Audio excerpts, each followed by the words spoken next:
sorry. Chucky. It's Iron Thespian. This is the theater, not a kitchen. Sorry, folks. We'll be with you in a second. All right.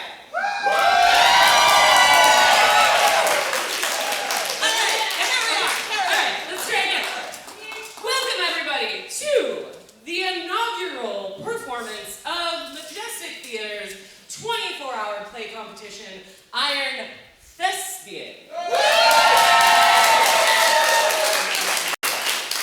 There's quite a few things to go over before we get started, so let's start at the top of the list. Please, no video, audio recording, or photography.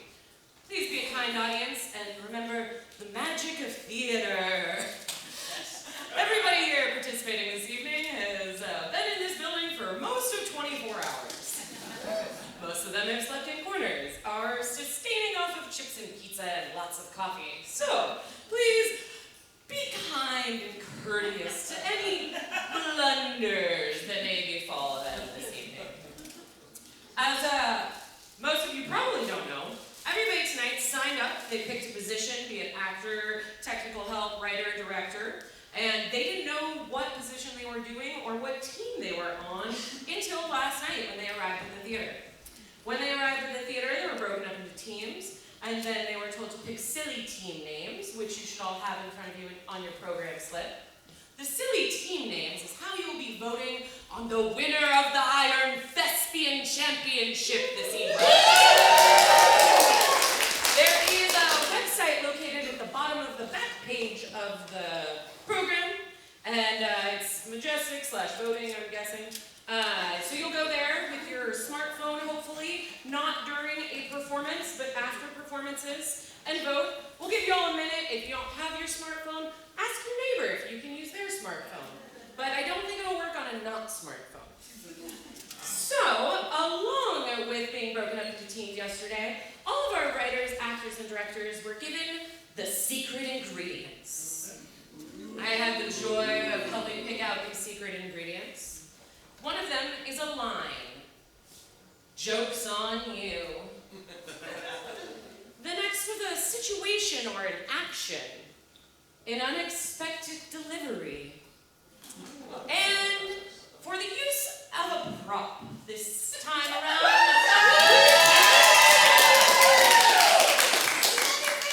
Yes, Francis, #1 star of the show. You're gonna be in everything, Francis. Get out here. So, Francis hopefully will be in every show coming up this evening. I do believe that's all of the things. So we're gonna cheer everybody on. We're gonna be really nice. We're all gonna have a good time, and we're all gonna believe in the magic of theater.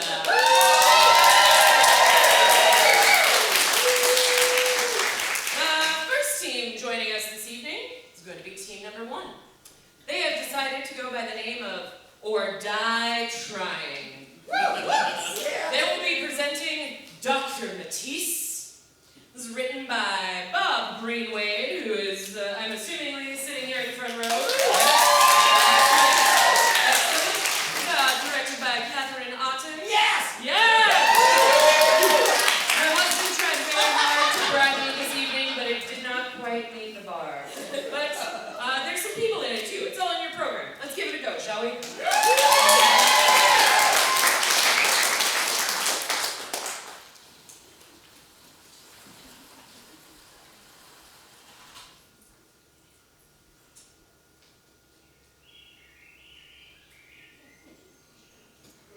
There's that old saying, bane of my existence.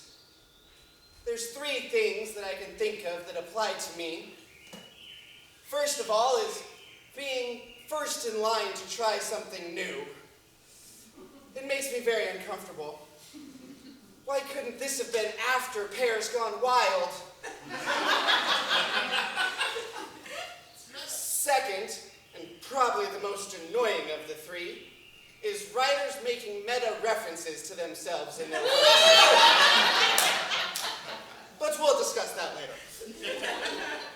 Finally, though, is Norman Prescott. while my family's fortune is in the billions, his family's is barely in the millions, and, well, he's been quite jealous of that. He's often tried to steal chunks of my inheritance from me. But worst of all, he makes cruel fun of my blindness.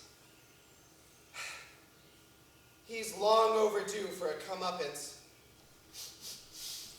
Oh, if I'm not mistaken, he's coming this way right now.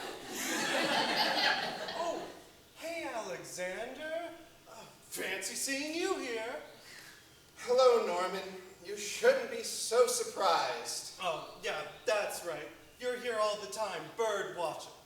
Oh, sorry, bird listening. Bird calls can be very pretty. I don't really care for it. Ugh. But, Alex, I think I owe you an apology. Oh, really? That's, well, rather unexpected. Yes. Well, I've been thinking about it for a long time now, and I've just been awful. All the time to you. My dad's jealousy towards your family's huge fortune has just rubbed off on me, and, well, it just made me so upset at you that I tried to steal your inheritance. And I can't believe your father hasn't had me arrested yet. Well, I'm sure that your father had a role in that, I'm sure. Well, I mean, probably a little. Being the son of the topmost defense attorney does have its perks. I didn't come here to wax philosophical. What did you come here to do? Well, of course, not just to apologize. My mom has been in connection with an eye surgeon. She's made some connections with someone who's made plenty of breakthroughs, and I think she can give you some of his time on his new experiments. You would do that for me?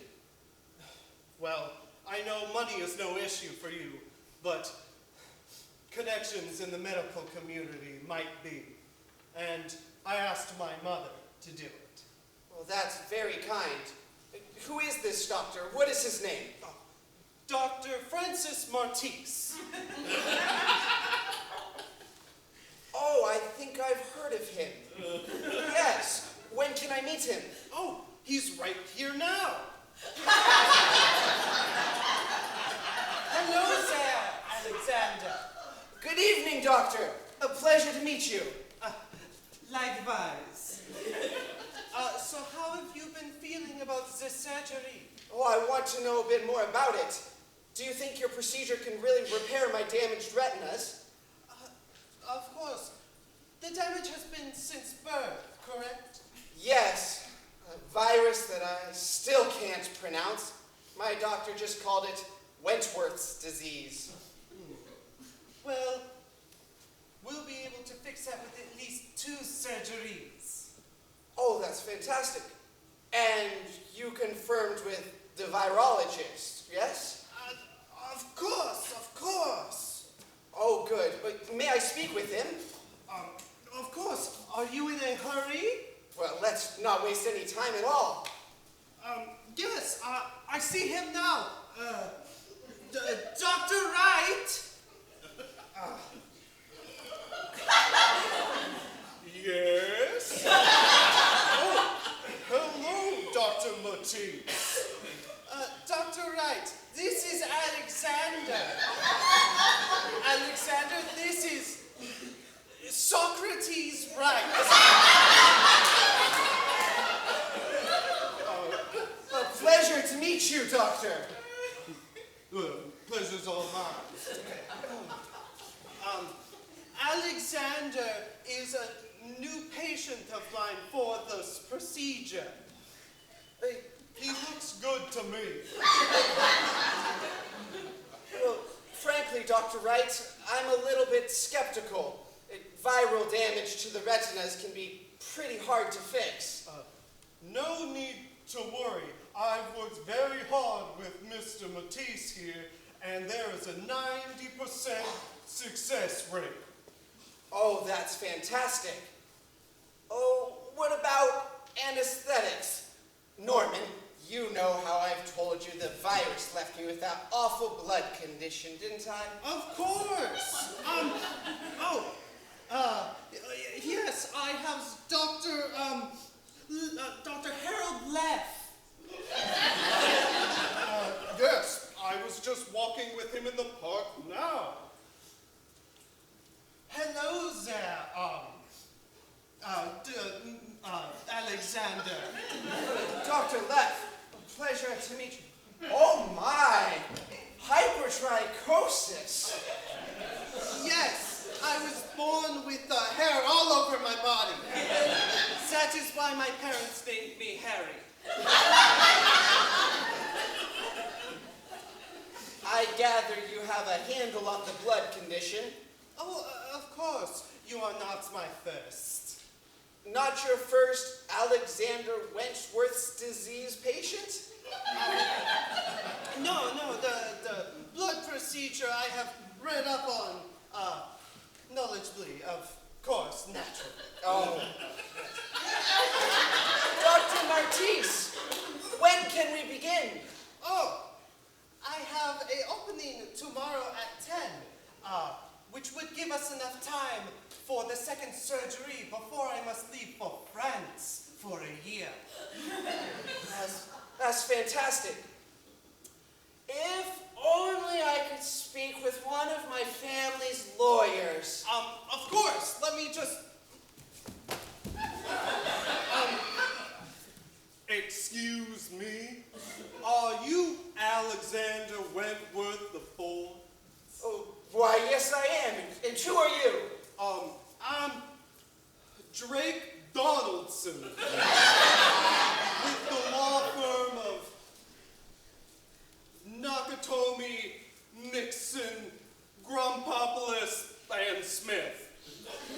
And you are one of our clients, of course. Yes I am. Why, it's a pleasure to meet you, Mr. Donaldson. Dr. Matisse tells me that he has a procedure that will be able to repair my damaged retinas. Oh, is that so? Yes, there is a 90% success rate. Oh, wow, that sounds wonderful. Mr. Donaldson, what division in the law firm are you? Medical malpractice. Oh, I have been hoping to speak with one of the lawyers familiar with my family's trust fund. Say like, Gary Horner. Ah, yes, Mr. Horner. I haven't met him in person, but I understand he's taken over the account since Miss Romanova has returned to Ukraine. Oh, but what a coincidence. He's just over there. Is his wife with him? I hear they're inseparable. Yes, I see her now. I'll bring them both to you.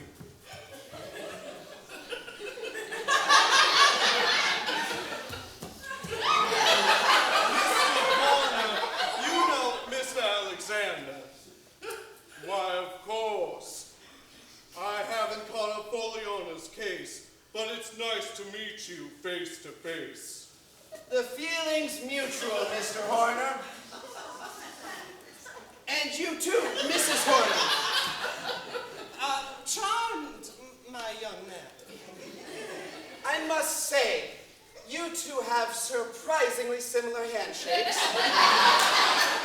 Why, of course! That's what's kept us in love, our similarities. Anyways, I was curious, how hard is it to withdraw a little bit of the funds from the trust to pay for this operation? Though it shouldn't be too hard. How much will it cost? Well, that is the hard part. It will cost over a little bit of $5 million. Wowee, that's a lot. but it is for the...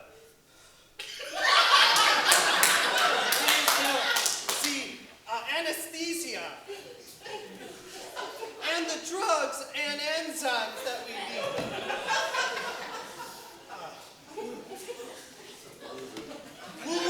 Woo-wee, those pharmaceutical companies. And don't forget about the premium insurance. Of course. My insurance company insists I separate each premium for every operation I perform. Wow, is that a specific thing?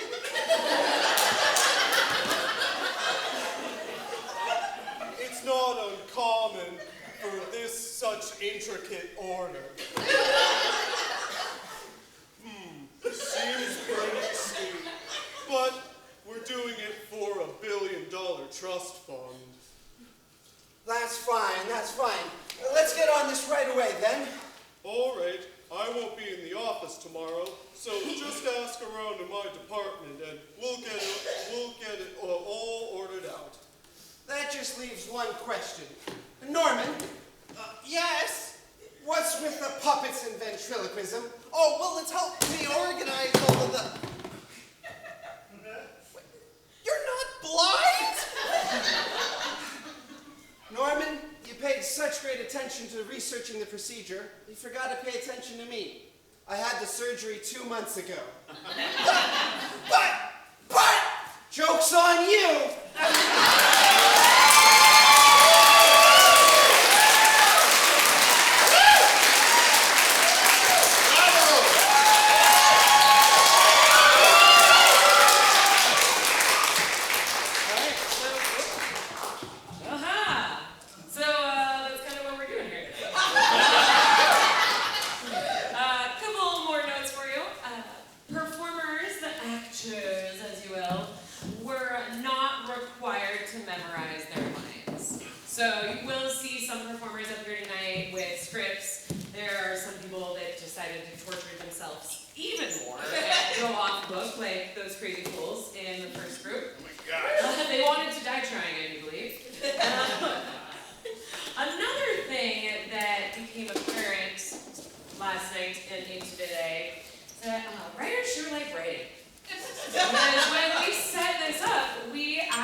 Pears gone wild. They're going to be playing Door-to-Door Deliverance. And this was written by Sullivan.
Sorry.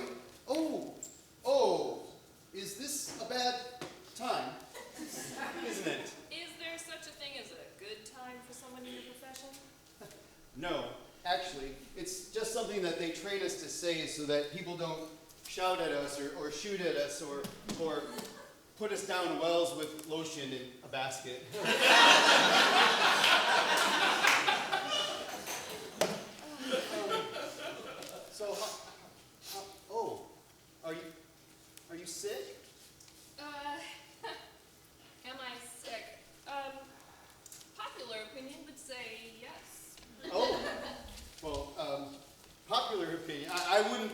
stock in that, you know. I was kind of popular once, and speaking from experience, you know, they say opinions are like certain orifices, and everybody seems to... I think I've heard this one. So popular opinion says that you're sick. What do you say?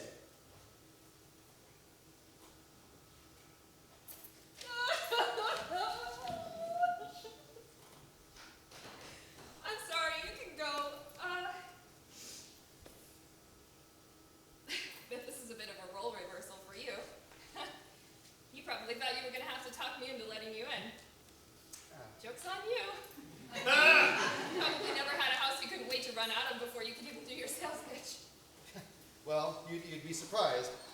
My last sales route was in Greenwich. But bum. So, what exactly are you selling door to door?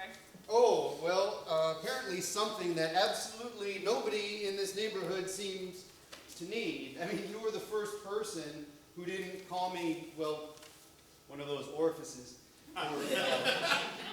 or kin to a female dog. And there was something somebody said in Russian that was both disgusting and vaguely threatening sounding. That would be Mrs. Shvenko. It's Ukrainian, actually. She gets anxiety when people she doesn't know come to the door. She says it reminds her of her home when she was growing up. Oh, and do you know her very well? Well, sort of. I mean, we talk. Well, we used to talk. She's so busy, you know. Kids, husband.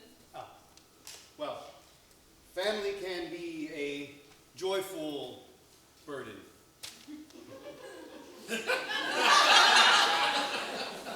Not unlike door-to-door salesmen, of course, but without the joyful part. I shouldn't be bothering you when you're sick. I should probably just... Is it the end of your shift, or route, or day? Yeah. Do you want a cup of coffee? I mean, for the road. Oh, that would be unbelievably Oh, excellent. okay. Thank you. Would you like to sit? I'm sure your feet are tired. Well, you know, I really would hate to put you out, especially when you're sick. Oh, I'm not contagious. At least I don't think so. Here. Oh.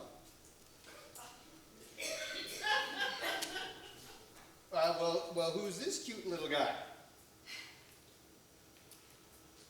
Senator Francis Dinky Arms.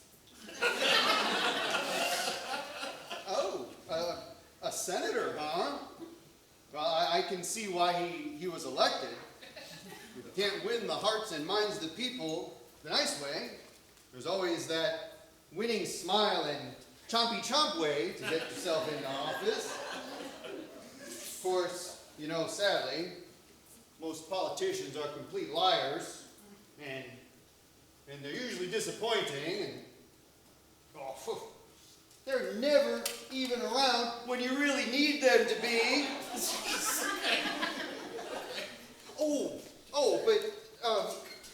But you know, but sometimes they get voted out of office, or they don't run for re-election, and so I think it's time for Senator Dinky Arms to retire from politics and take a time out and think about what he has done. Is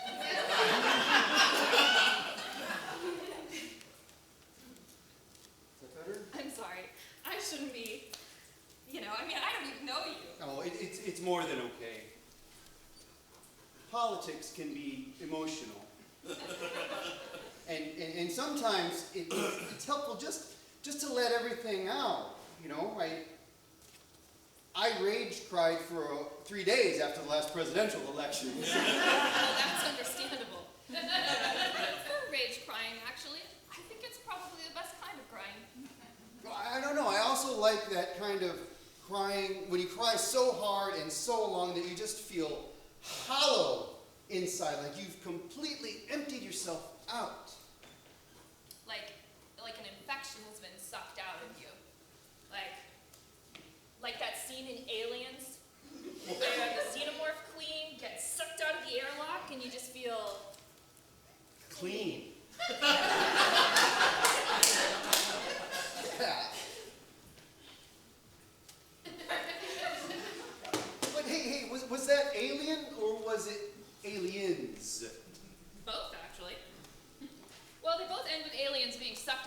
talks anyway. Well, it does seem a little predictable to do it twice. You know, you'd think that the second time they could have found another way, you know, like the alien was pushed out through a fine mesh screen, or at least it was sucked out through the space toilet instead.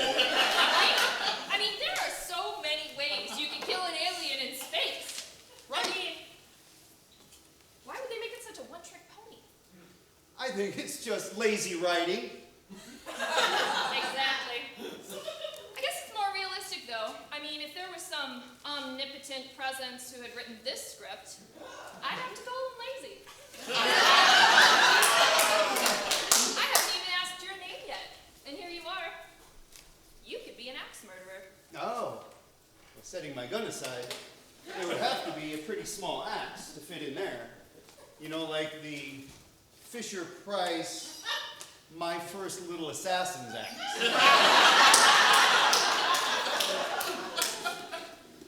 Oh, I'm River, by the way. River. That's an interesting name. You don't hear that every day. Is there a story behind it? Well, River, I'm Rory. Oh. But then you probably already knew that from some clipboard in your briefcase with names of all the neighborhood. I mean, unless you actually are an axe murderer, and then I'm just giving you information.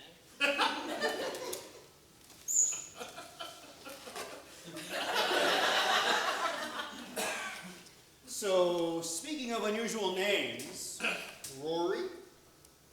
I'll show you mine if you show me yours. Well, I was supposed to be a boy. Ah, I'm hooked. Well, good. It's a short story. Okay.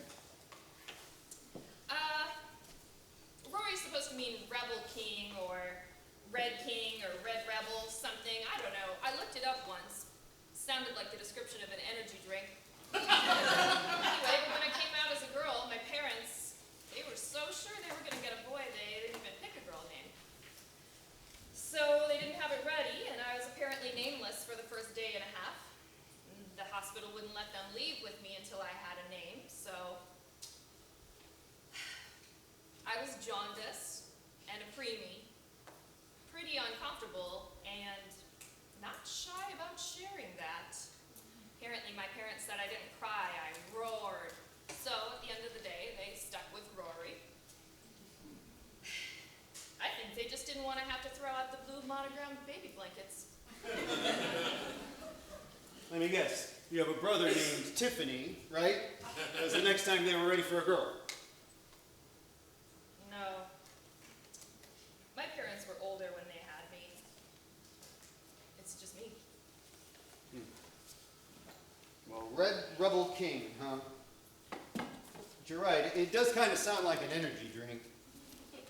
Kind of makes me want to add, it gives you wings. Anyway, it kind of sounds like a lot to live up to. Yeah. I like the I'm not a crier, I roar approach better, I think. Yeah. That part I could live up to. It's definitely more impressive. I mean, anybody could be an energy drink. Well, I'm not entirely sure what that means, but thank you, I think. So, your turn. What kind of a tale led to a name like River? Well, it's also kind of a short story. I wasn't supposed to make it. My mom, she had a bad heart.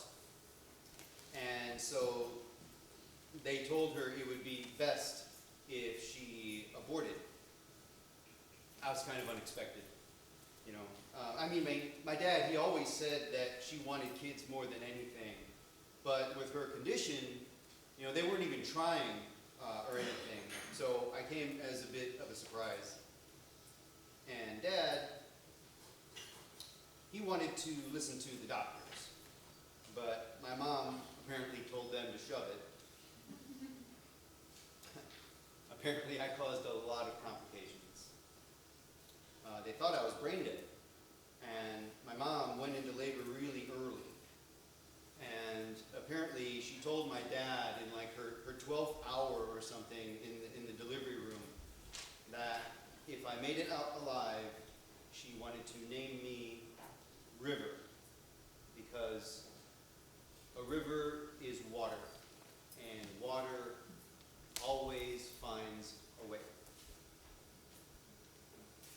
She was a geologist.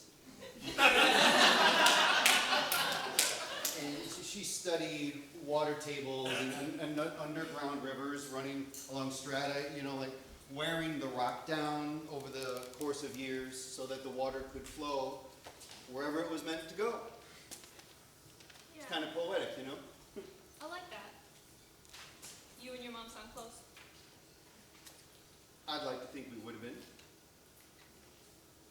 But what about you? You know, you and your parents. As the rebel Rory, you must have been the apple of their eye. No, not really. I don't think I turned out the way they wanted. Well, thank goodness for that. No, I mean, that deck was stacked against you from the beginning, right? I mean, they expected you to be a boy, and you weren't, so they had to readjust what they wanted and expected from you, right? Well, I mean, it doesn't really matter what they wanted or expected from you then. I mean, what matters is what you are right now, right? I don't know. Sorry? I don't know. My father had to call his fraternity. Tell his brothers that they had to take my name off of the list for the future sons of Sigma Phi. When he found out he was having a daughter? You'd think so. No, last year. He waited 20 years to admit that he didn't have a son that would be joining them. And my mother. Rory. Roar. Rory, come on, roar. What? Roar, what? My mother has 6 boxes in the attic. I found them last year when I was helping her clean. She didn't even try to hide them. Boxes of my dad's clothes, his letter jacket, and his football pads, and all labeled, "For my son, Rory." And letters. Letters she wrote to her fictitious son about how much she couldn't wait to watch him play football and work on the car with my dad. Star in some Leave It to Beaver parody of life. She just looked at me when I saw them. Like, see, this is what you were supposed to be.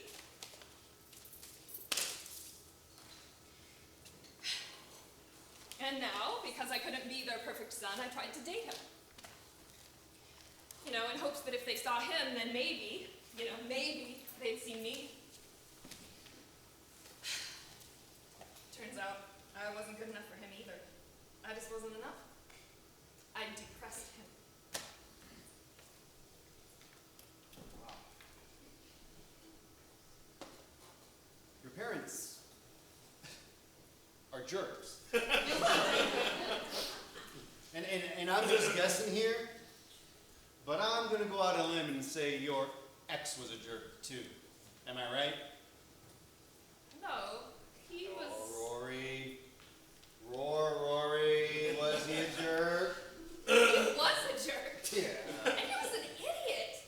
I had to explain to him how the light in the refrigerator knew to turn off when you closed the door. That's sad. And he was so obsessed with himself. I timed him once an hour and a half in the bathroom just doing his hair. And then he had the gall to yell at me when I only took 5 minutes to put in my contacts and brush my teeth. It sounds like you dodged a bullet there, Rory. Can you imagine spending the next 50 years of your life explaining how appliances work? Over and over again.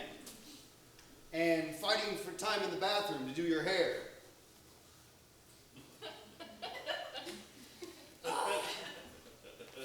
Wow, this feels good.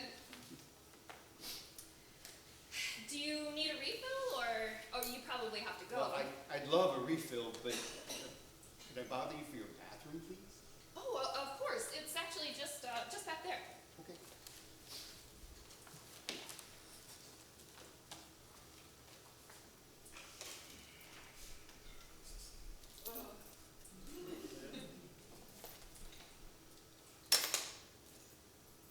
Senator, well, no, just Mr. Dinky Arms now, I guess. Or Francis, yes, Francis. not your fault. You remind me of that jerk. You can't help it. And I am not going to punish you for it. Well, it looks like the two of you have made up.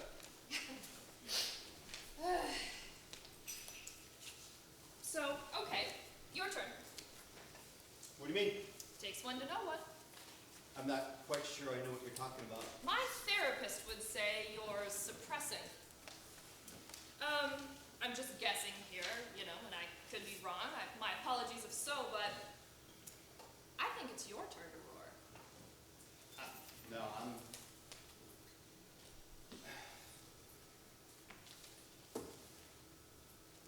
Skin hunger. What? No, it's nothing. It's nothing. It's nothing. Okay. Flow, River. Flow. Come on. Okay. I used to watch my friends and the other kids with their families and with their friends, and how they would like put a hand on someone's shoulder, and or they'd hug, or they'd hold hands. And I would ask myself, what must that feel like? But your parents. No, when I was born, my dad wouldn't, well, he couldn't, you know, after my mom, it was just too hard for him, you know, and, you know, I mean, since it was my fault, you know, it's just, he took really good care of me. You know, I always had food and clothes and all the normal stuff. I never had to go without anything. Except the one thing you needed. Your dad was a jerk. He was grieving, but you were still there. You needed him. It's not his fault. You know, I mean, I'm the one who's sick. You know, I'm the one who has this need, and it's just wrong. It's wrong to need a hug. Needing human contact is wrong. Take some of your own medicine. He was wrong. No, do you want to know how pathetic this weakness makes me? You want to see? I don't work for anybody, okay? I don't sell anything. I'm not actually a salesman. I just go door to door, hoping that someone will open the door and care enough to shake my hand. That before they slam the door in my face or call me names, that someone, maybe one person out of 20, might care enough to just shake my hand so I know what it feels like. I mean, how sick is that? Rory. River.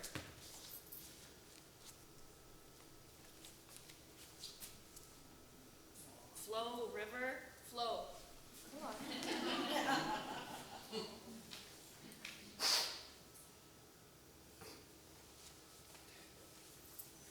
Thank you. Thank you. I should be thanking you. You know, if you hadn't rung my doorbell today, well, let's just say the former senator would have lost his only constituent. Well, it's been 2 weeks since my last handshake. I had given up hope tonight, you know, but then I saw the light on in your house, and I just thought, why not just give it one more shot, you know? And I mean, I never expected Deliverance or to meet someone who makes it so easy for me to be able to say that I'm struggling, because I am struggling, and I never expected kindness, and well, I never expected a hug, so thanks. I should probably go and let you get your rest. No, it's early. Do you still want that refill? Good. Because I think it's time we talk middle names. I can't imagine what follows River.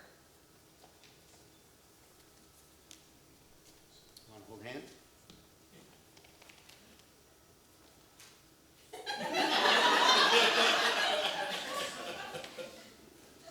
I think we should talk about ex-Senator Dinky Arm's philanthropic aspirations instead, now that he's retired from politics.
Surprisingly enough.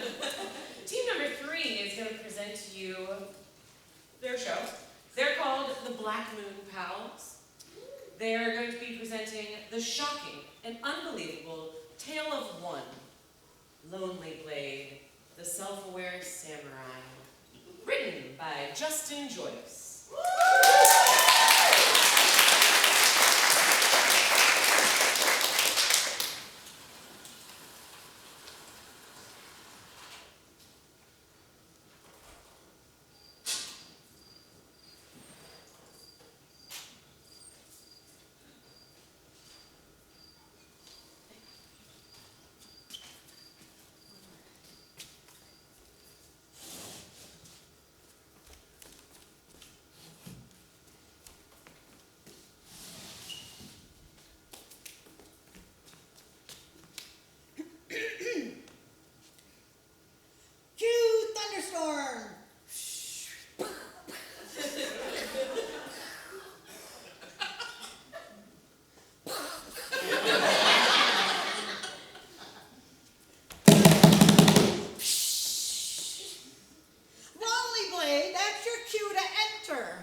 My name is Lonely Blade. I am the foremost warrior this world has ever seen. Years ago, the enemies of my family stormed my household and took from us the prizes we had earned through our years of loyalty and never-ending hunt to rid this world of evil. It has been my life's work to reclaim these heirlooms. I have almost succeeded. Most of my family treasures have been attained. Here, let me show a few.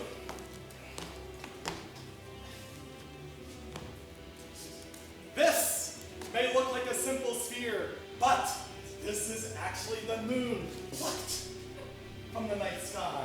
With this, I banished the monster of the South Seas.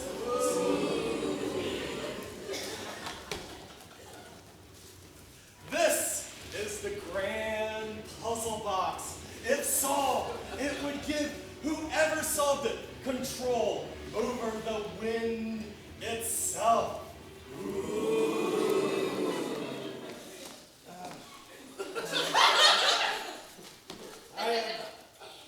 I don't understand this magic.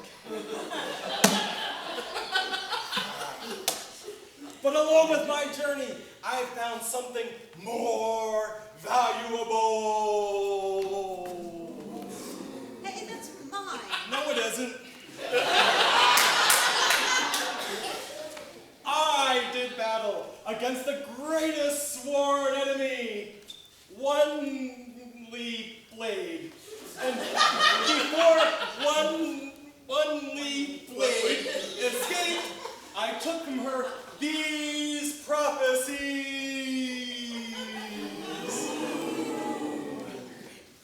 The shocking and unbelievable tale of one lonely blade, the self-aware samurai, by the Black Moon Pals.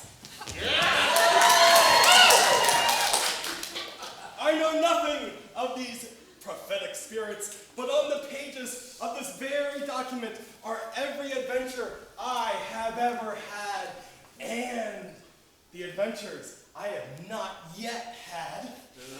Needless to say, I was concerned, and once I came into possession of this thing, this strange fairy began to follow me. Hey, I'm just trying to get us to the end of the play before our time is up. I'll shoot straight with y'all. I'm not much of a reader. So I skipped to the end, and the ending, it's awful. My death against my arch nemesis? I refuse to let it come to pass. So I, first name, Lonely, last name, Blade, middle initial, F, have decided to go against every page of this prophecy. You know, this exposition has eaten so much of stage time, Lonely. We need to really get to the castle. You're supposed to make speedy entrance now to save time. For example, it is expected of me to arrive to battle dressed in the ceremonial clothes of my father. Instead, I have worn an outfit of my own choosing.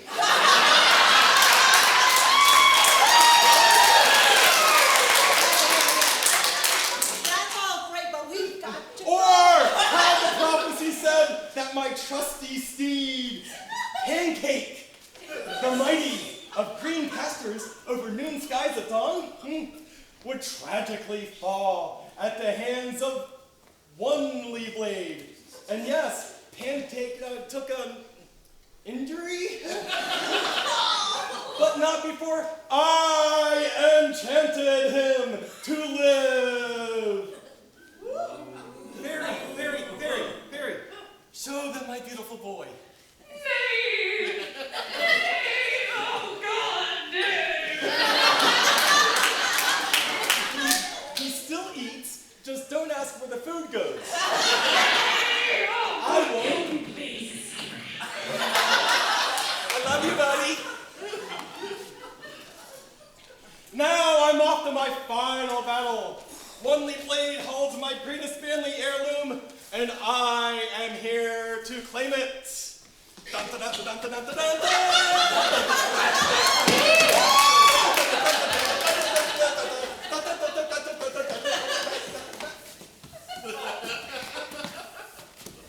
You peasant!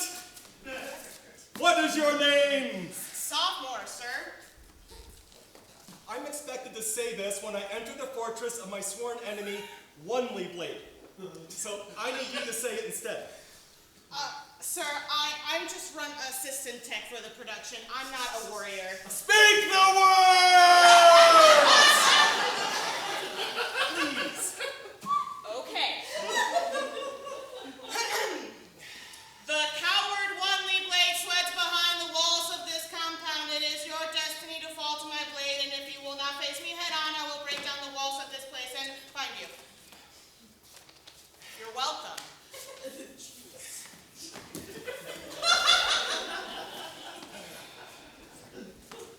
Boom!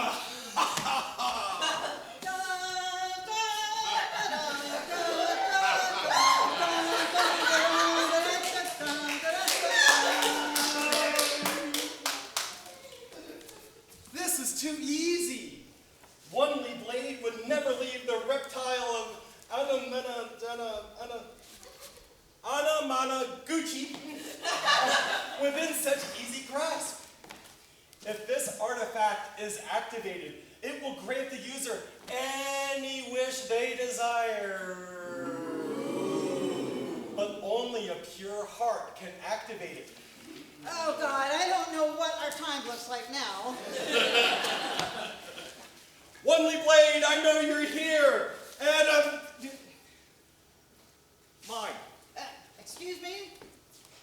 What's my line?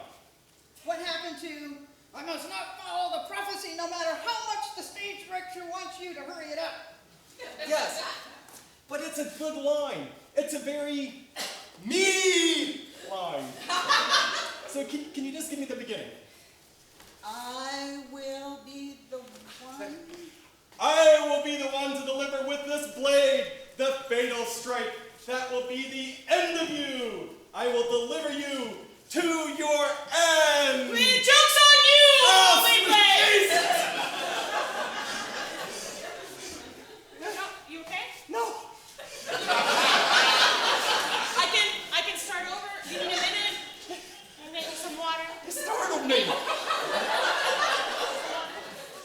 All right. You good? Yeah. Okay. Go. The joke's on you, Wanley Blade! For it is I that will be delivering the fatal blow to you! And you have fallen Wait, stop. What? What? Stop.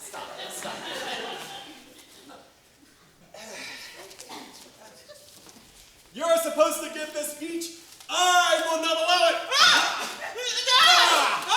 So we're skipping ahead to the part where you declare your love for me? I declare what? And then in our passionate embrace, you strike me with a fatal blow. Our passionate what? And then I deliver my fatal strike to your back before I leave this place. What are you talking about? It's in the script. The prophecy? No, the script. Well, none of this is happening. Confessions of love and epic battle. Why would any of this happen? Because it's the big finale. Romantic, tragic, confession of love between two sworn enemies. You choose duty over love and stab Wanley. And then Wanley stabs you, and there's blood everywhere. and you give your final words, your final breath as you die on center stage. I thought you claimed your presentation was for children. Excessive blood and kissing doesn't seem very child-friendly. Well, children are more mature these days. If they can handle Romeo and Juliet, they certainly can handle this. They're not handling anything because none of this is happening. But I'm supposed to stab you at the bottom of page 7. Yes. We're running short on time. We're not even at the resolution, Lowly Blade. We gotta pick up the pace. No, none of this is happening. I understand it all now. I'm still too close to these prophecies. I need to forsake them fully, totally, I will sheath my sword.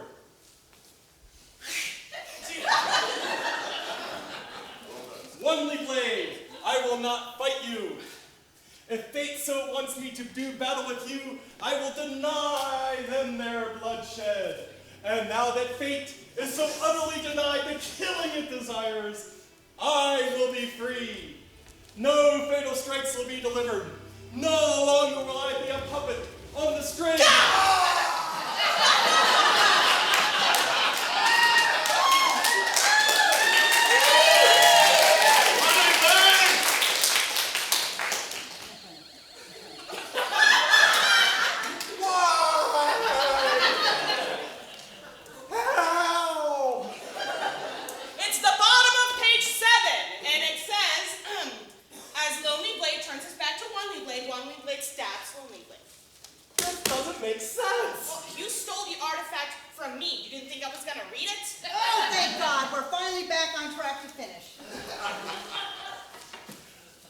Was I always destined for this fate? Was I fool? Is this the life I'm doomed to live? Yeah, at a minimum of 3 times. First rehearsal, dress rehearsal, and the performance. Yes. And now, these ancient artifacts are all mine! I'm sorry. I was fooled to fight my destiny. I should have simply accepted my limitations. I'm only a lonely human after all.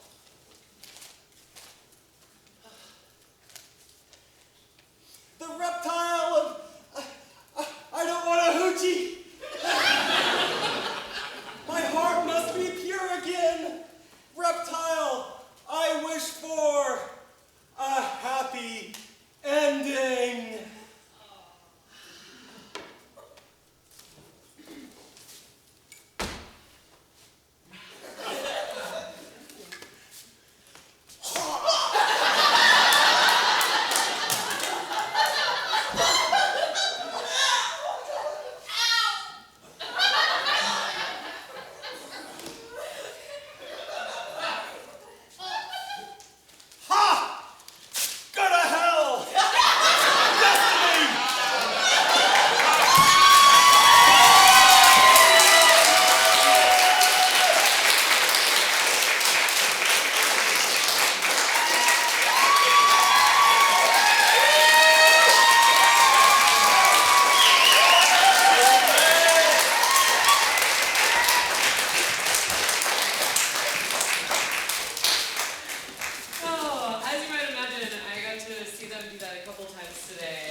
play Xbox? No. Do you want to break out Monopoly? No. Do you want to make cookies and eat half the dough before we bake them? Nah. Do you want to walk to 7-Eleven and get Slurpees? No. Do you just want to lie on the floor and stare at the ceiling silently? Because I am running out of suggestions. No. You're a boring friend.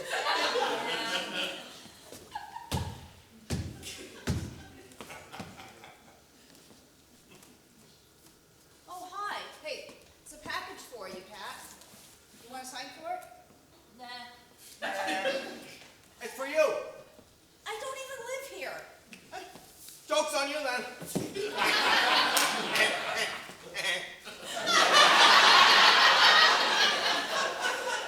So, what's your order? Nothing. My mom doesn't let me do online ordering. So what is it then? Huh?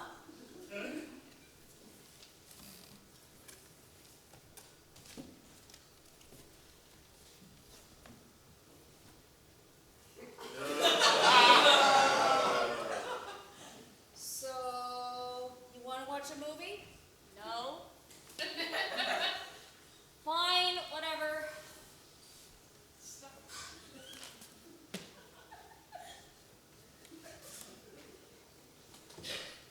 Wait. What? Look, isn't this like the start of 20 different horror movies right here?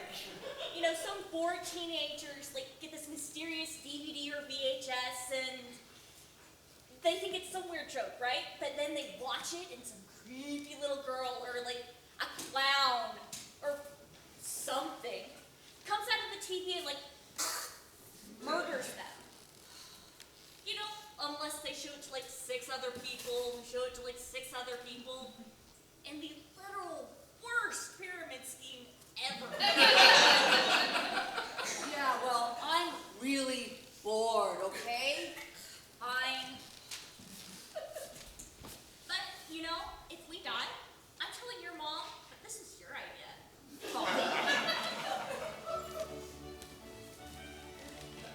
Tonight on Majestic Theatre. Good evening. I'm Alistair. We will be diving into a fantastic new performance of a beloved classic. This is like what my grandma watches. Francis Matisse's timeless novel, The First Layer, has inspired people all over the world. That's a dumb title. I'm sure it makes sense in context. And we are thrilled to bring you this dynamic and dramatic interpretation directed by the visionary Michael Wren. You know, this is really not better than lying on the floor staring at the ceiling. When I was a boy, we were told that the map of Britain was that of a pig with a man on its back. The trunk is England, and the long head, Scotland. The pig's face is Wales, and the pig's foot, all the way down, is the West Country, which goes from Dorset to Cornwall. And it is there, on the tip of that metaphorical pig's craggy foot, that our story begins. The year is 1935. The debonair Mallory Stevenson That's weird. has been wooing the bashful and beautiful Patrice Ledbetter. OMG, Mel, I told you. This is how the horror movie starts. No one makes horror movies out of Masterpiece Theatre, you idiot. And we join this lovelorn pair on the streets of the picturesque town of Truro on a blustery February morning as they walk to see their first film together at the newly opened Plaza Cinema.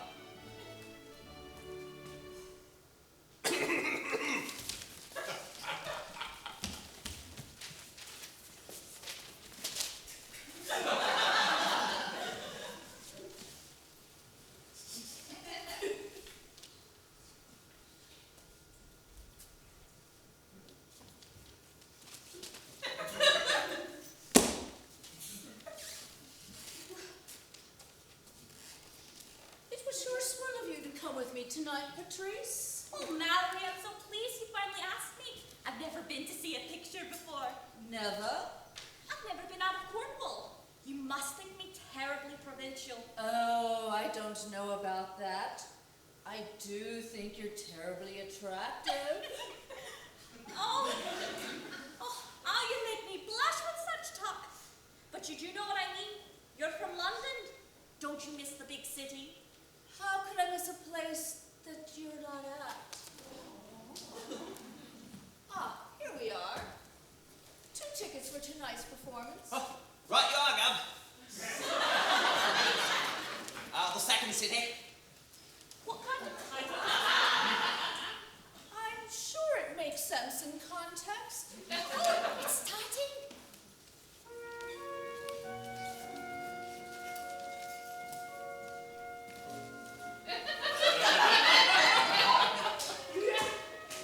It was a stormy night in the city.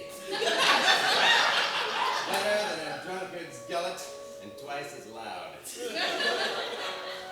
I'd rather have been back at home, enjoying a nice dinner with my good friends Jack and Daniel. But instead, I had a ticket to the theater. I've never been much for the theater.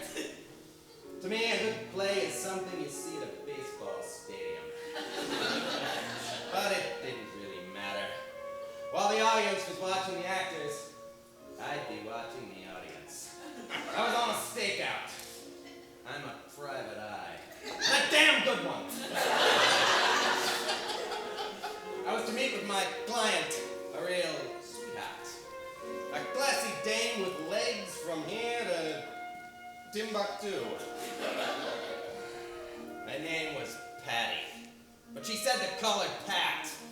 Right now, I call her late. Really late!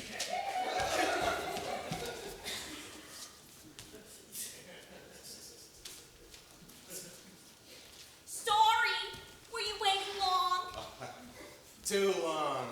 If I'd been waiting for anyone else, but for you, sweetheart, I'd wait a lot longer.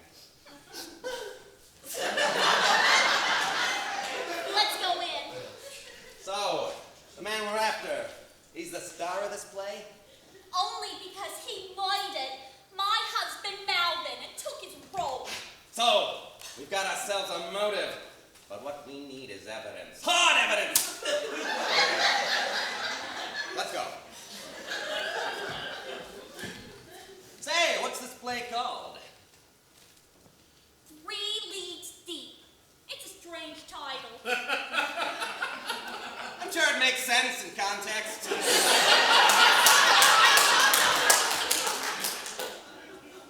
It's starting.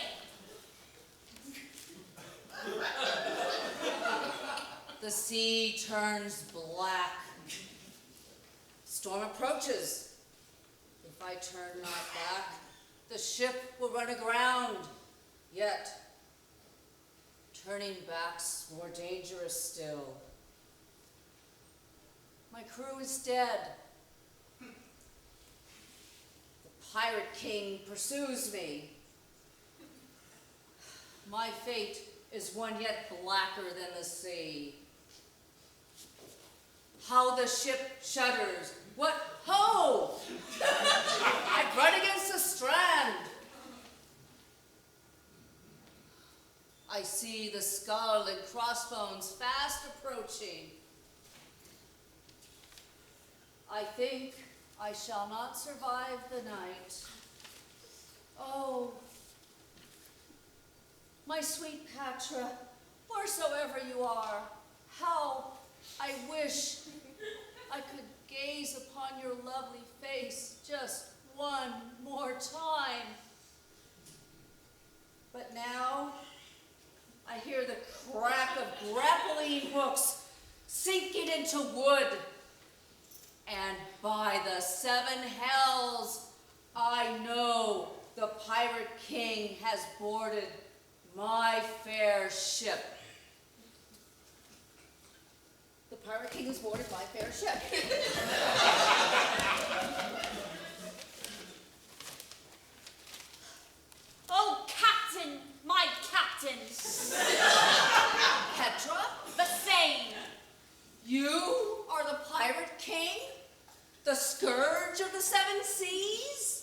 The maritime malfeasance? The barbarian of the briny deep? I am all that, and yet I am still your Patra. However, the love I bear you cannot stay my course. Both your ship and your life are forfeit. Alas. As is my custom, my crew and I shall treat you to one last night of revels before you must make your peace with Davy Jones below. Therefore drink and dine. Malachi, my love, and I will command from my crew a private performance of your favorite play. The fourfold revenge? The same. I never understood the title. Well, it makes sense in context. Play begins. Kiss me, my love, and let us enjoy our last night together.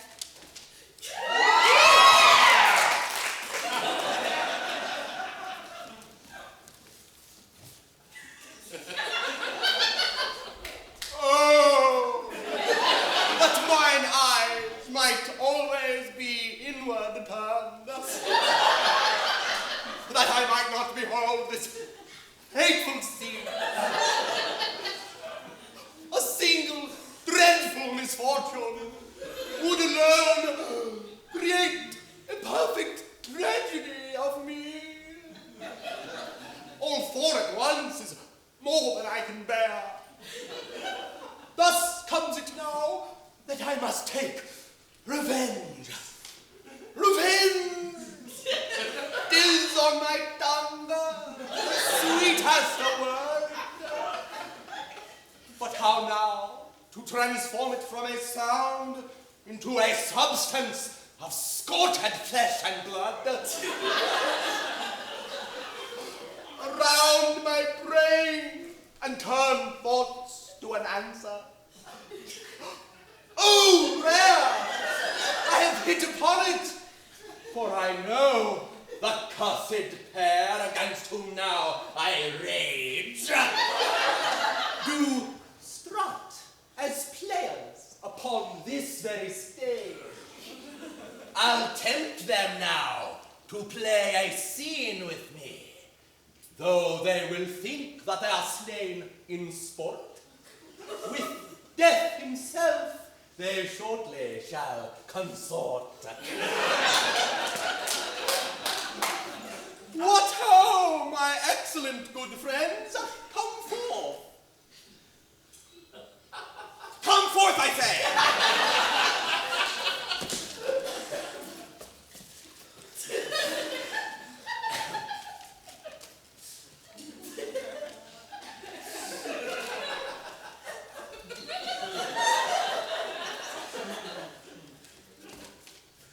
Good faith to thee, my friend. God bless you both. How dost thou this day? Malvolio and good Petruchio. I seek thy help in putting on a play. Well, speak the word, and friend, our wits are thine. But first, my gentle friend, what is the play? 'Tis called The Center. Why, I know it not. Nor I, in faith. What means, pray, the title? The sense is well composed within its context.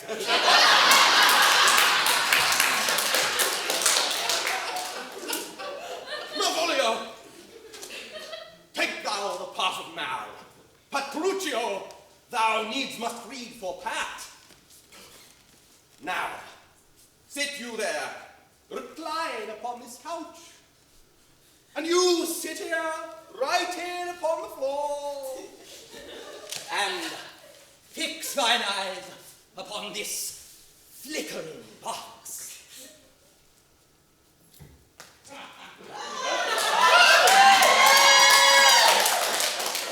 The flies thus stuck in honey, I shall strike.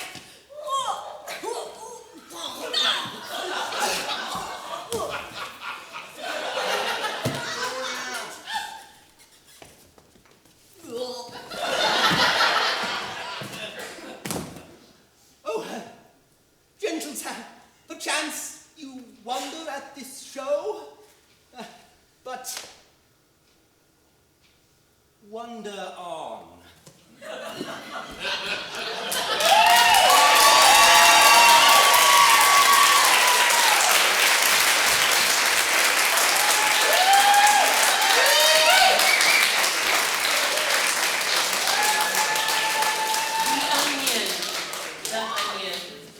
So many layers to it.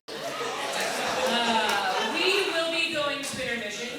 I would like to remind you all that during intermission you may purchase tasty alcoholic and non-alcoholic treats and a concession stand. You are more than welcome to bring those treats back into the auditorium. I would like to remind you all to also probably hold off on voting, because I see that group number 7 has already acquired some votes.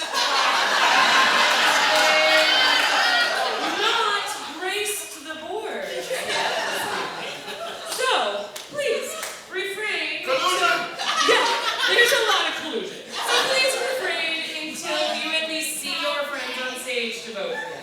Alright? We're going to give you all about 10 minutes or so, and we'll be back here, and then we're going to do it again. Does that sound good?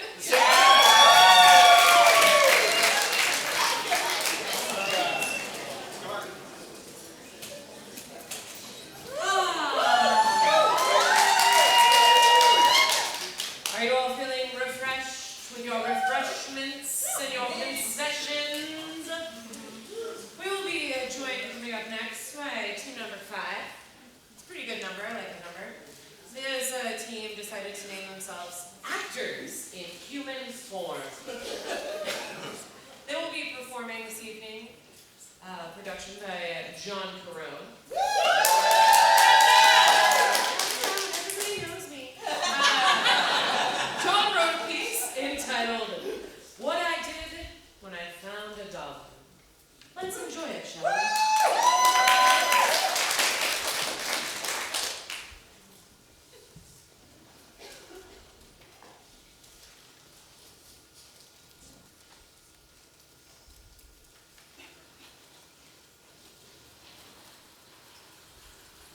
Dad, I need Franny to sleep. Can you get Franny? I don't see Franny in here. I can go look for her if you can't find her. That counts as a yes.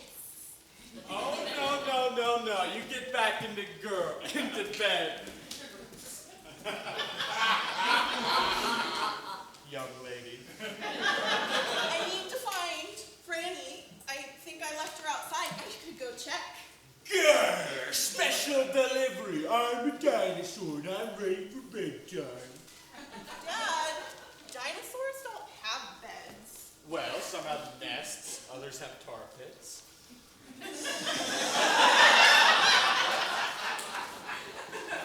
Now come on, into bed, Dale. Come on. Now, you got your water on your nightstand if you're thirsty. Don't spill it. Good night, Dale.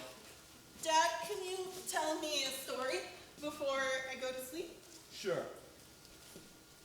Once upon a time, there was a child that went to bed on time. In a distant land, or when they turned 40, I don't really know.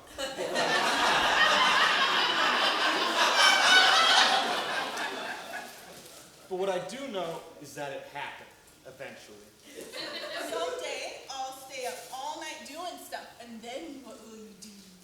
I will laugh heartily at the result. Everything okay? Dad, can we call Mom tomorrow? Honey, you know Mom's far away right now. She's busy with everything she has to do. I know she wants to talk to you. And she doesn't want to talk to grumpy you, which is what's going to happen if you don't get some sleep. Okay. Kiss Franny good night. I would, but she'll gobble me up whole with those foot-long teeth of hers. Yeah, she would. Good night, Dad. Good night, Daily Bear. Dad, can you check for monsters? I always check for monsters, hon. Good night. Good night.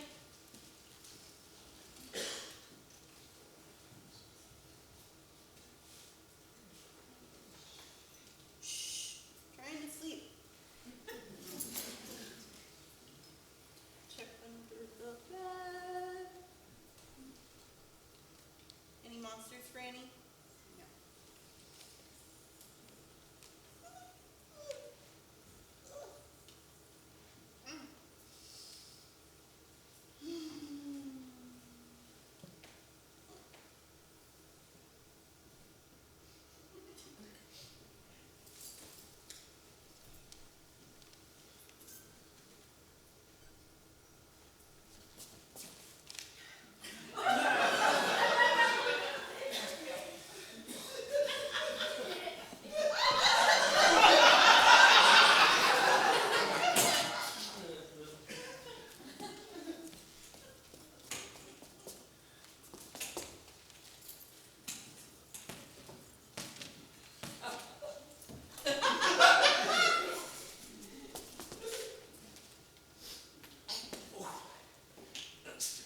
open up the window, turn out the lights, and go back to bed, that'd be great.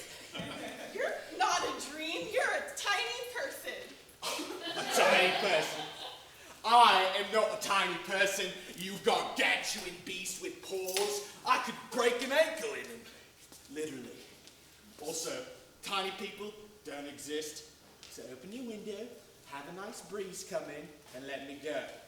Are you a leprechaun? What? A leprechaun? Do you have gold? No, what are you talking about? Do I look like a freaking lurricane to you? No, I said leprechaun. They're called lurricane. And trust me, you don't see a lurricane. They're in and out with your goods in their hands and one of your eyeballs in their teeth. So no, it's not me. I'm a figment of your imagination and a dream, a fantasy. So maybe open the window and turn off the lights. If you're not one of them, what one of you are you? Are you a dwarf?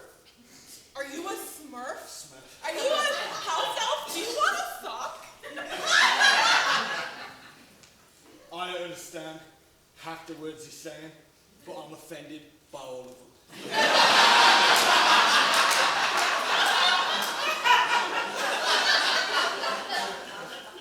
All right, listen.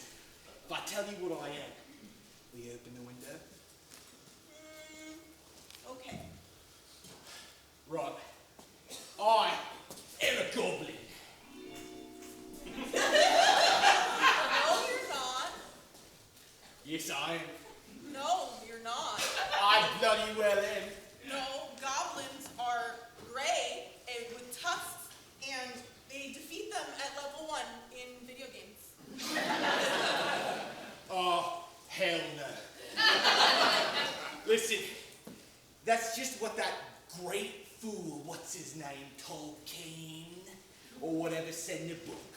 You stupid humans read anything and you bloody believe it. But I am a goblin. We walk in the green of the wild wood. We tread on soil and wind and treetops alike. The bears bow before us and the moles salute us. Where the bee sucks, so suck we. Got me? Goblin. So, you're like fairies. Yeah, fine. We're very particular fairy folk. The tallest, the quickest, and the cleverest. Well, most of the time. Sometimes we get caught by stupid humans. I haven't caught you.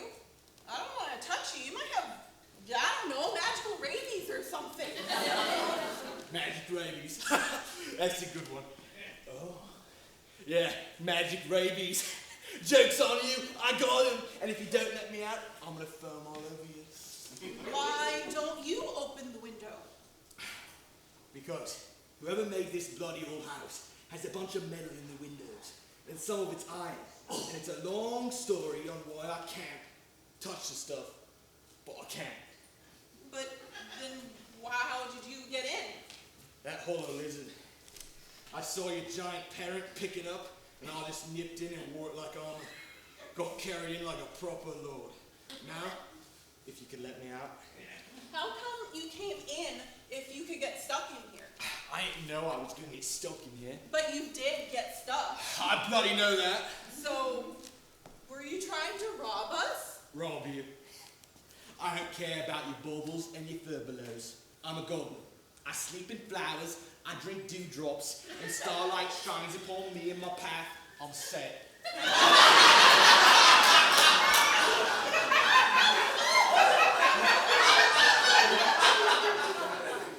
Then why come in? To get out again. That's right. Now open the window, you Titanic in Normandy. No, tell me why. You already promised you let me out. You say why you came in here. Or what? You pathetic creature of flesh and spittle. I'm a goblin. I'll rain mockery on you. Goblins sing songs that the hurricanes echo. Whirlwinds tread meshes with us. You think that we beings of magic incarnate can be curtailed by the likes of you? I'm gonna squish you with Franny if you don't tell me. Wait, what? You heard me. Squish. I am a lie. Let's not do anything violently rash. You're just being loud and mean for no reason. I know people like you. You're just being a teenager.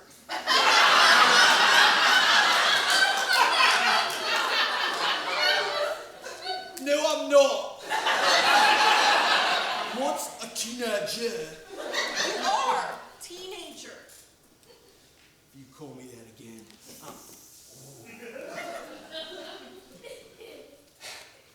Then that would be loud and mean of you.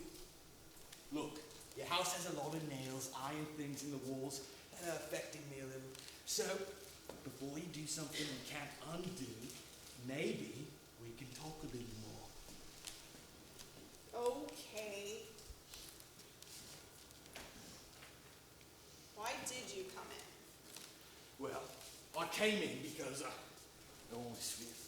What? I wanted the sphere. Your great bouncing thing, I wanted it. I want this. That's my ball. Ball? Where I'm from, a ball is a grand celebration where all the lords of unseemly court dance together in their iridescent glory for 1,000 unending nights. Mine's made of rubber. Yeah, you look fun. Not much bounces in the wildwood, or at least not for long and without complaining. So you were gonna steal it? No, you were just going to lose it and then forget about it because you're a foolish mortal with no connection to the infinite. Anyway, it's not like you'd think a magic goblin story, no? You stink at stealing. Apparently. You wouldn't make a good lurricane. Good. So, after all that, can I go? Do you want to trade? What? Trade for my ball. Oh, goblins don't exactly own anything to trade. Can you bring my mom back? What? I want my mom back. What, from the dead? I'm not a bloody necromancer, kid. She's not dead. She's in another country. I talked to her some nights on Skype. She's fighting bad things somewhere. I want her back here. I'll trade you for my ball. That's your trade. That's bloody stupid is what that is. I can give you the ball and not tell anyone that I saw you, and you can cast a spell and bring my mom back here. Cast a spell. You're magic, you said so. Magic, garnet, or something. Listen, youngling, I'm not magic. I mean, I am magic. I'm a magical being. I'm made of magic, but I don't cast magic. You're thinking of Tolkien again. If you're made of magic, you can do magic. You're made of meat. Can you summon me a steak? Why won't you help me? Because you're a stupid child asking for impossible things. You're mean. I'm not mean. I'm mischievous at best. Now listen, small one. My name is Dale. Go away.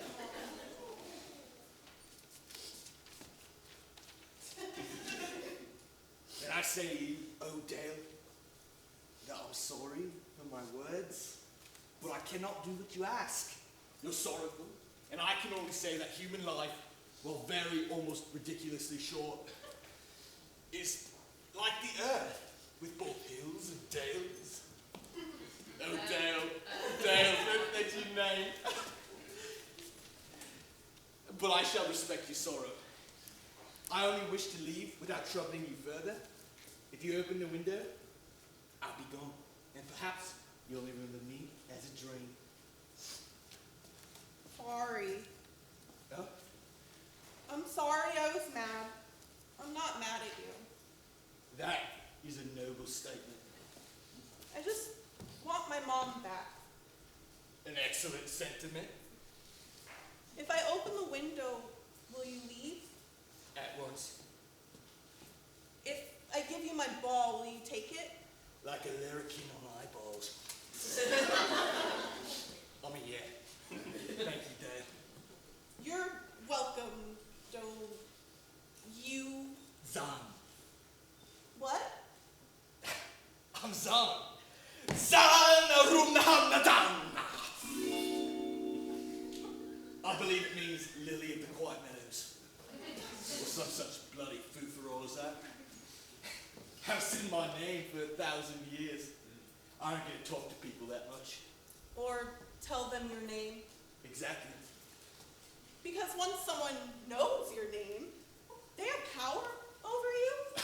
Yeah, exactly. You people go around saying names every day like it was nothing. But we goblins, we have to be real careful. Something wrong? Oh, Zan, Zan. Okay. How'd you learn about the whole name power thing?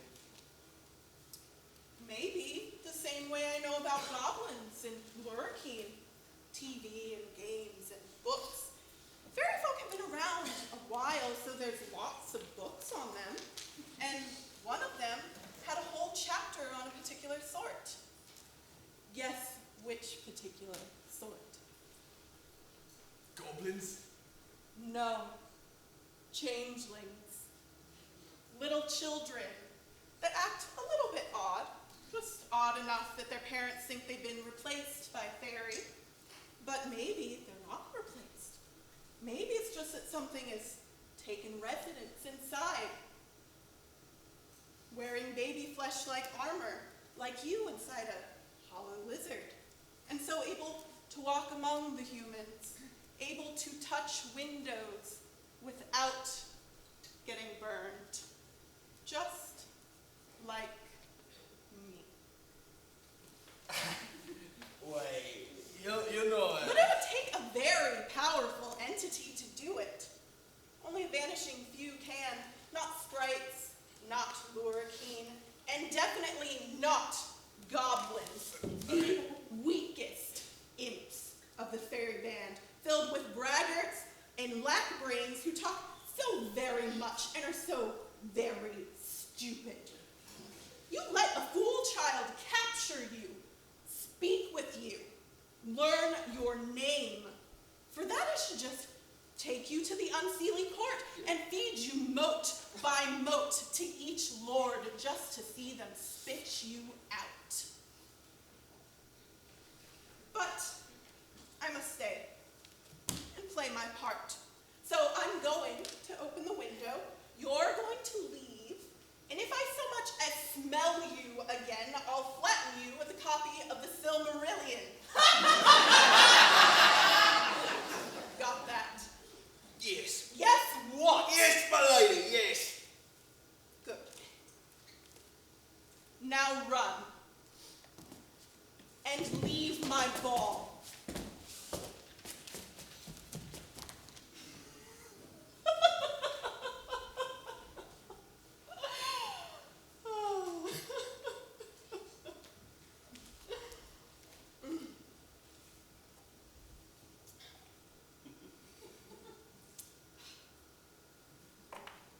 Well, that was fun, wasn't it, Franny? Dal. Hi, Dad. What's going on? Heard you talking, all the lights are on. Sorry, Dad, I couldn't sleep. Did I hear a window? I don't know. Dale, why do we not open up the windows? Dad. Dale, why do we not open up the windows? Because the fairy folk can get in. Louder. Because the fairy folk could get in, I know, Dad. And then what happens, hon? What happens then? And then I'm not nice to them.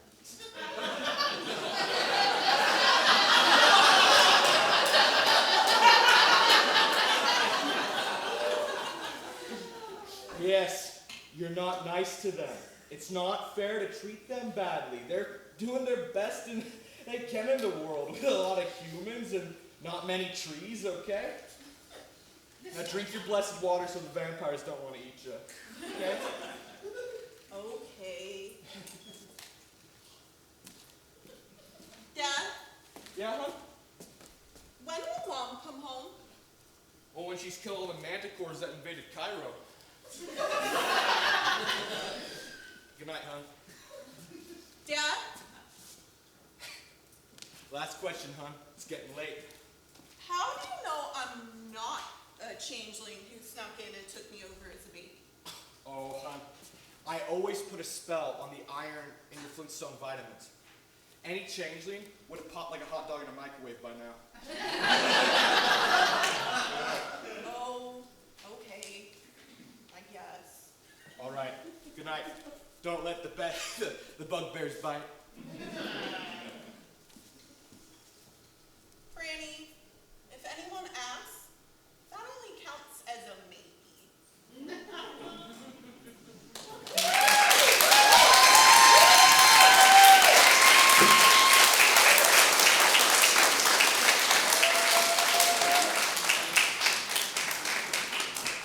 Well, that was a jovial little romp through the land of fantasy, what should you say? I quite enjoy it myself. I don't know if I get to vote. I hadn't really thought about that much. I know we've attempted to get me bribed today, but nobody has coughed up the big money yet. But coming up next, we have a fantastic other number that may or may not have a baby. I don't really know. But it is going to be called Unexpected Deliveries, Mother, Daughter, Life, and Death. It's going to be put on by team number 6, whose team name is We Forgot. Because when they were supposed to be picking a team name, I don't know what they were doing. So they weren't picking a team name. So that is now their name. This was written by Ron Seymour, and I would advise you to have your hankies ready. Yeah, I think they're going to cut some onions up here. I'm just going to go find my tissues.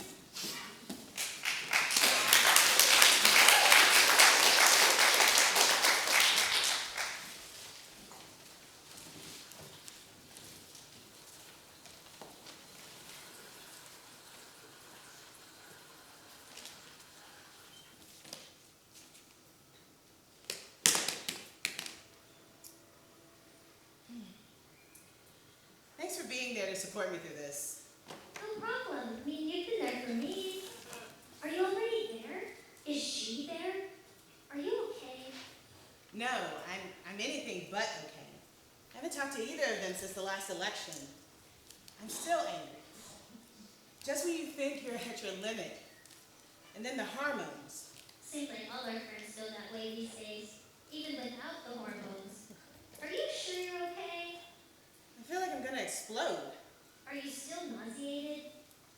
I'm just ashamed.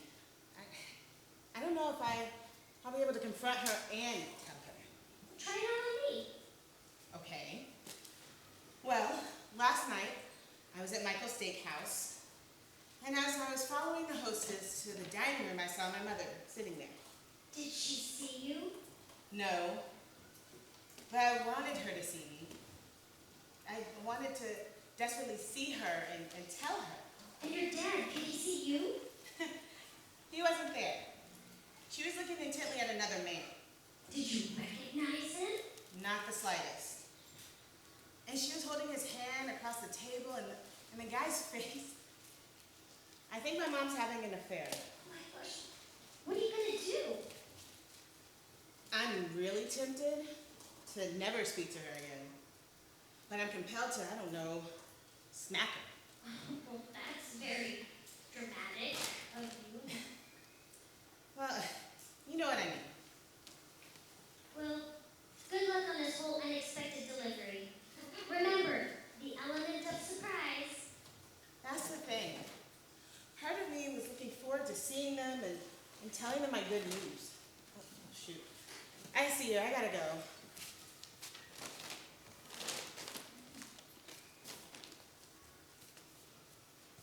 Billy. Mom? Marjorie? It's been a long time. Thanks for, calling and agreeing to meet me here. I know it's been a while, but I wanted to meet face to face. Cruel? Or kind? What? I could never really tell what your particular looks meant. Oh, I studied your face from the minute you were born. All that time we spent together trying desperately to figure out what was going on inside your little head. Then there's the moment when the daughter realizes that her brain is being scanned and she thinks that her survival depends on keeping her mother out. So why didn't you just keep out? You really can't stop yourself.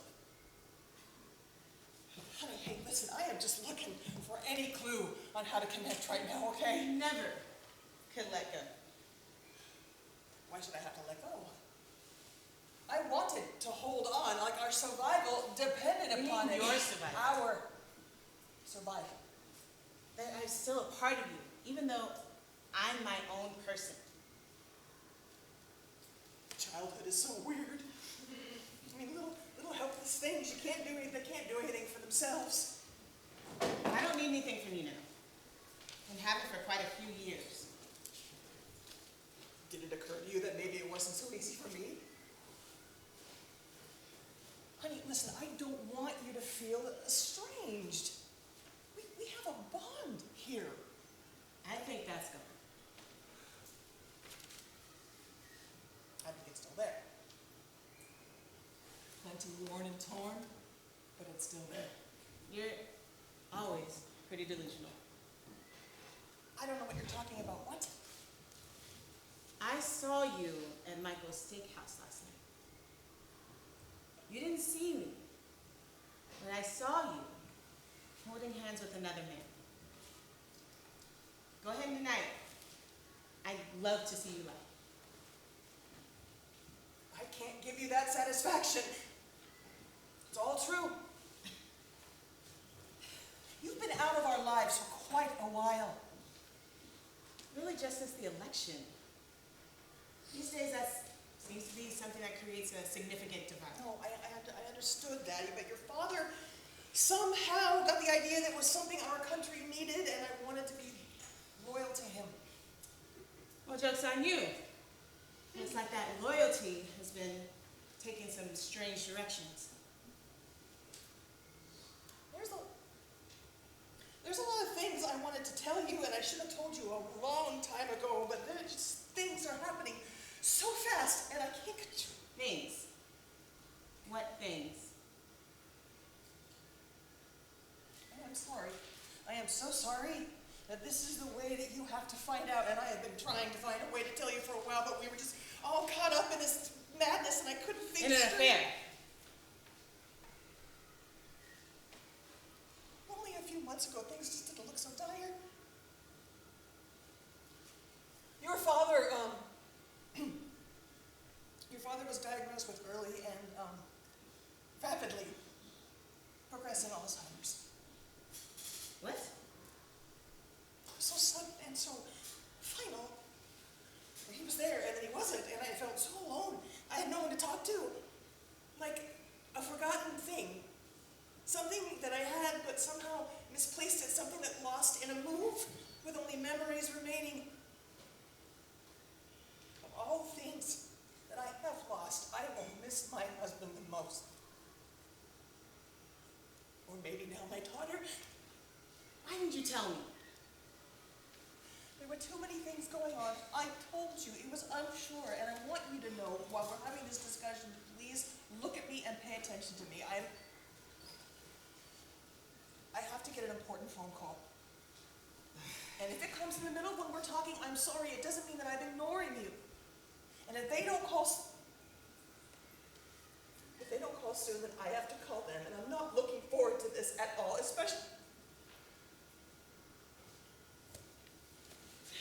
I have to call them. I'm sorry.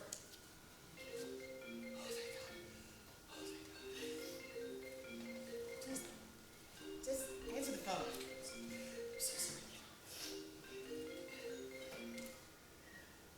Hello. Yeah.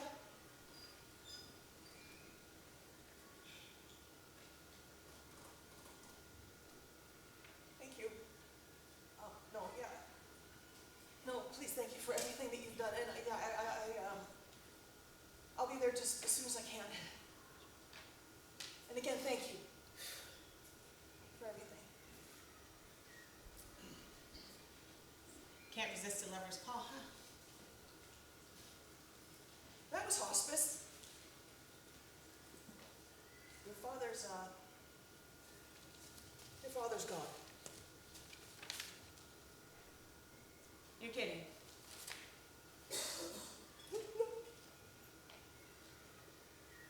I tried so many times to tell you. It was such bad news and it got worse every day and now this, he's gone. So you've told me. A little late. I'm so sorry. Truly I wanted to tell you for some time, but I wanted to protect you. I know, it just sounds weird, it sounds so cold to just say, he said. I thought I was all cried out. And I know that you hate me. But do you have to hate your father too? I just hated that he supported Trump. Well, now the Alzheimer's makes more sense.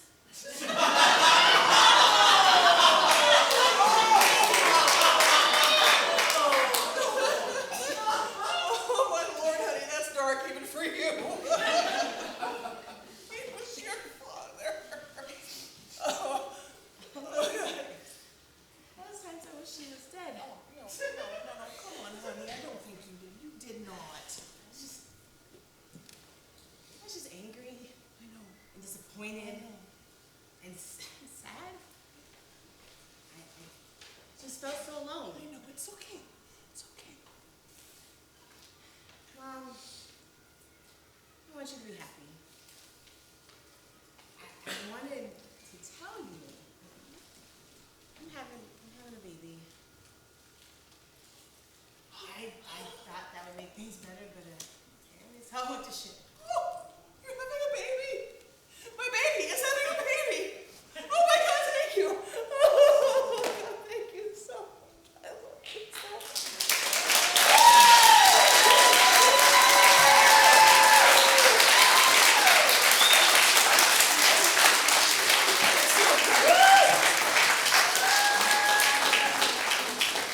Told you. I tried to tell you, didn't I? It was super lighthearted.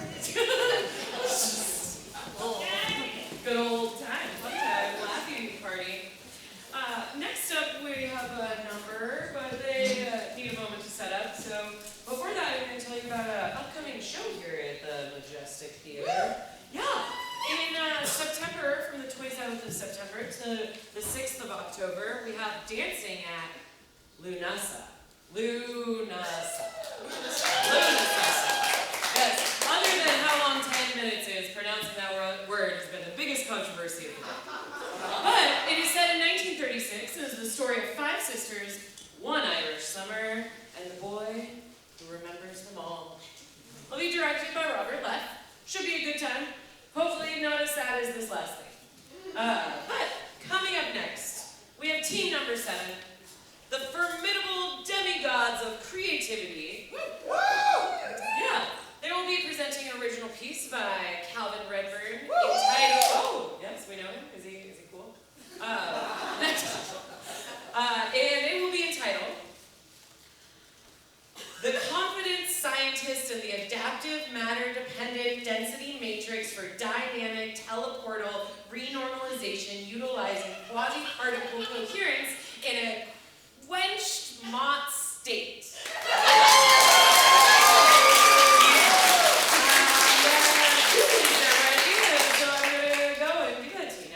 Hopefully it's shorter than the title.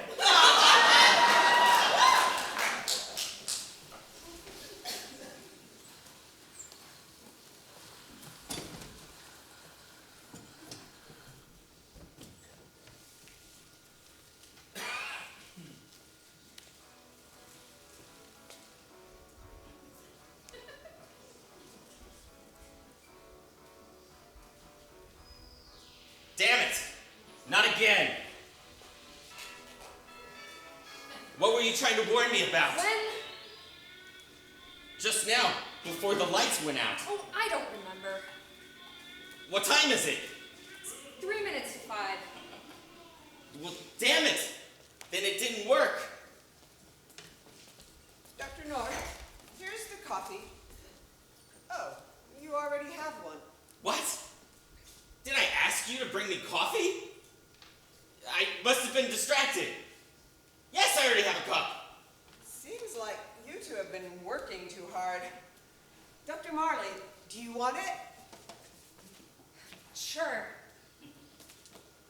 Dr. North, the Institute of Science and Research has you scheduled to speak at 7:30 instead of 7. Is that okay? I have such a busy schedule. Look, tell them I can't make it.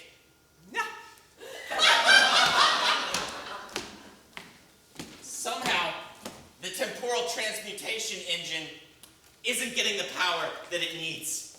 You think it has something to do with the lights? That maybe the universe is trying to stop us. Doesn't the universe have better things to do? Do you know what a linear path principle is? I think I've heard of it. What is it? It's a theory that posits that there are an infinite number of universes, but contrary to the general theory of the multiverse in which every universe is different, the linear path postulates that each universe is working towards a homogeneous identity. Okay, so they're all the same. No, each one is different, but only slightly.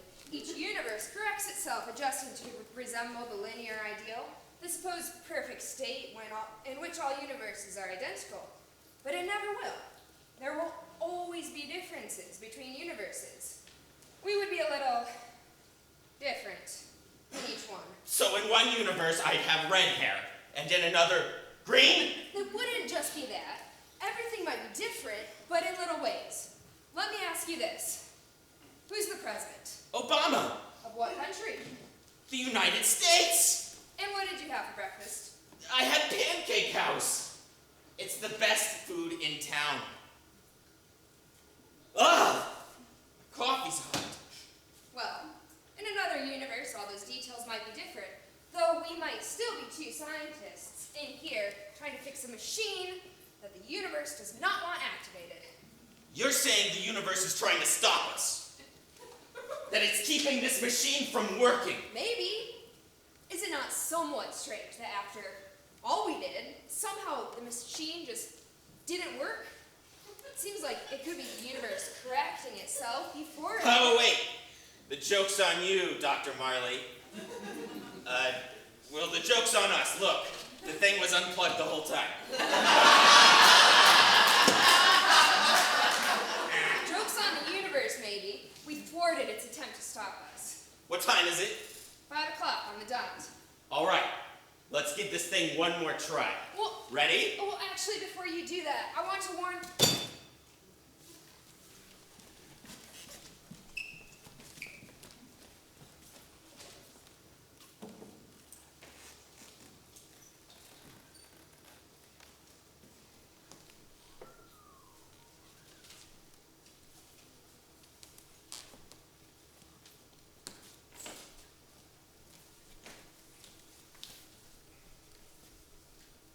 Damn it, not again.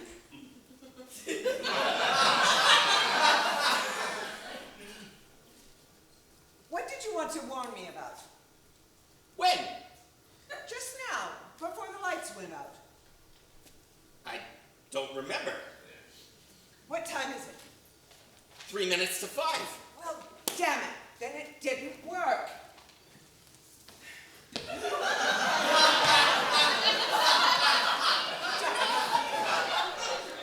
Your coffee. Oh, you already have one. Did I ask you to get me coffee? I must have been distracted. Oh yes, I already have one. Seems you two have been working too hard. Dr. North, do you want it?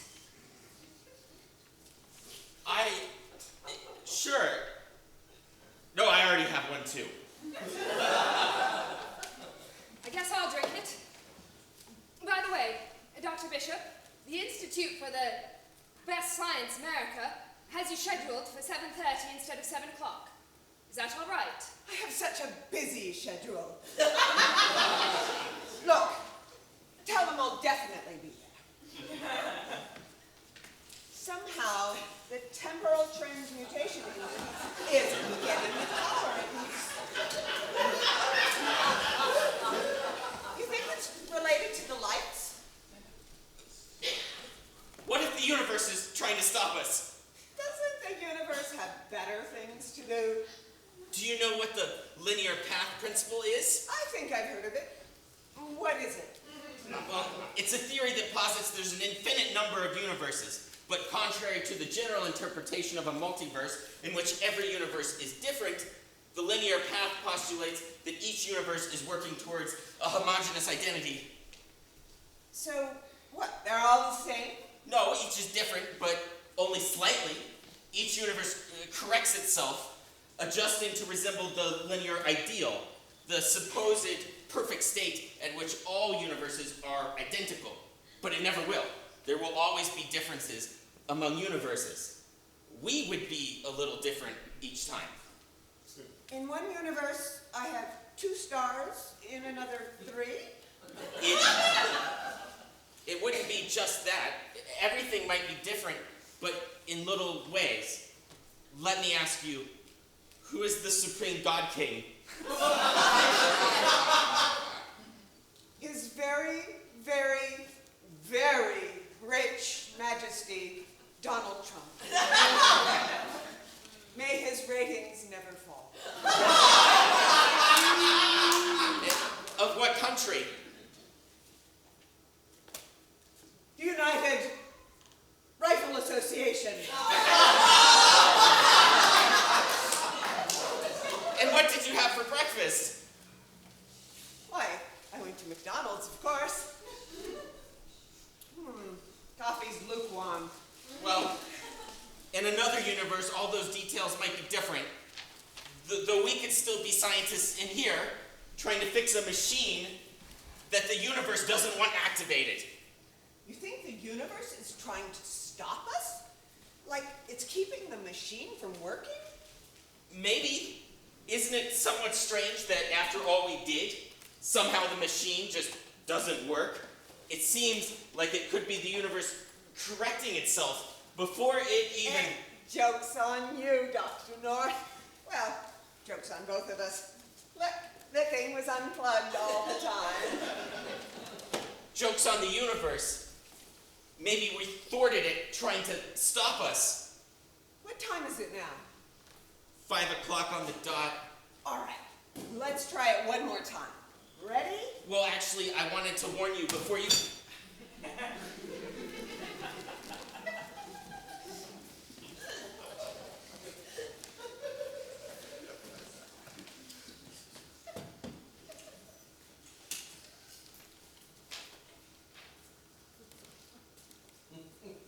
Damn it! Not again. What did you want to warn me about? When? Just now. Before the lights went out. I don't remember. What time is it? 3 minutes to 5. Well, damn it, then it didn't work. Beep, boop, beep, boop, beep, boop, beep, boop. Dr. Marley, here is your miniature dinosaur. Did I ask you for a miniature dinosaur? I must have been distracted. Beep, boop.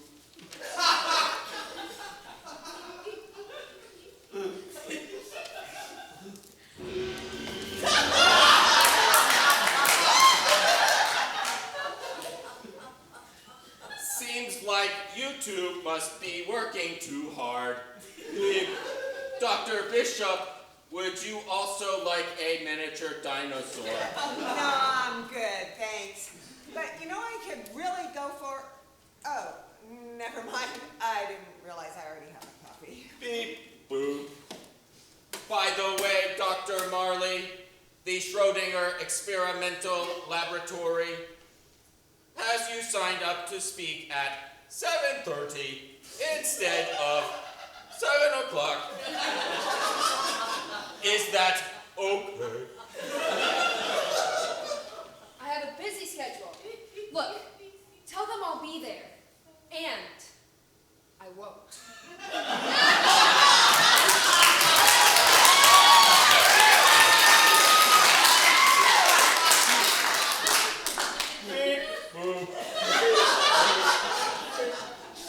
Somehow the temporal transmutation engine isn't getting the power it needs. You think it's related to the lights?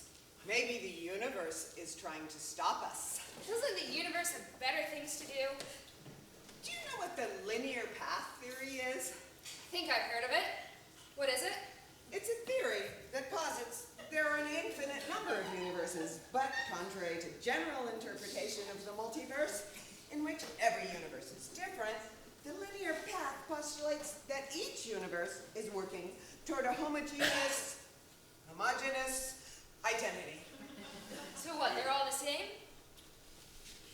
No. Each one's different, but only slightly. Each universe corrects itself, adjusting to resemble the linear ideal, its supposed perfect state, in which all universes are identical. But it never will. There will always be differences between the universes. We would be a little different in each one. So, in one universe, I have lobster claw. In another, an alligator tail? It wouldn't be just that. Everything might be different, but in little ways. Let me ask you, who is the grand processor of the robot overlord? The first sentient one, delivery drone 42.1.1.1B. And in what country? Amazon.com.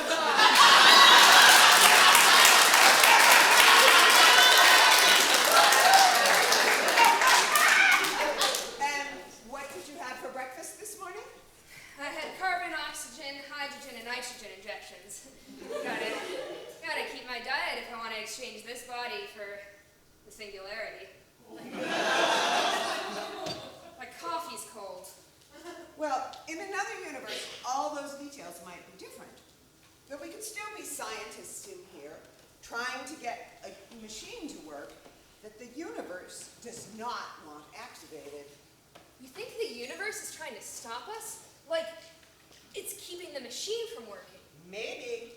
Is it not somewhat strange that after all we did, somehow the machine just didn't work? It seems like it could be the universe correcting itself before we even... Hey, wait! Joke's on you, Dr. Bishop. I was unplugged the whole time. Joke's on the universe, maybe. We thwarted its attempt to stop us. What time is it now? 5 o'clock. On the dot. All right, let's try this one more time. You ready? Wait! There's something else I want to warn you about. What? If we go back in time 3 minutes, there's a very good chance we will just find ourselves trapped forever in a kind of time loop. We may never escape it. We might be even having it now, having gone through this sequence over and over. Maybe we're trapped. But if we are, maybe one of those universes is just slightly askew, enough to add a bump to the timeline.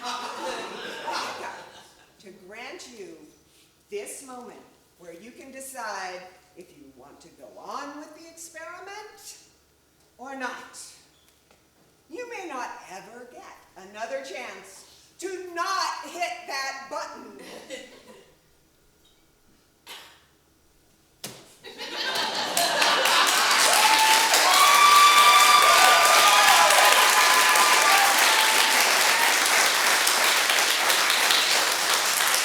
Damn it! Not again!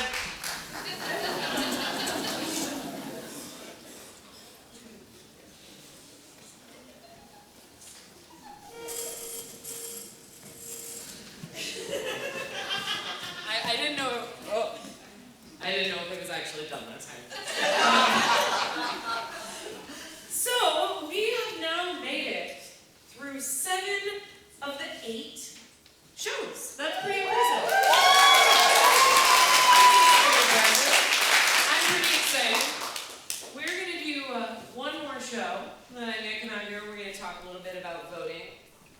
your vote counts. In this theater. Okay, coming up, last but not least, we have Team 8, who incorrectly named themselves 10 minutes until you get to pee. Because actually, after their 10 minutes is up, there's voting, and then there's awards, and then I say thank yous, and then you can go pee. So, they were wrong. They will be performing,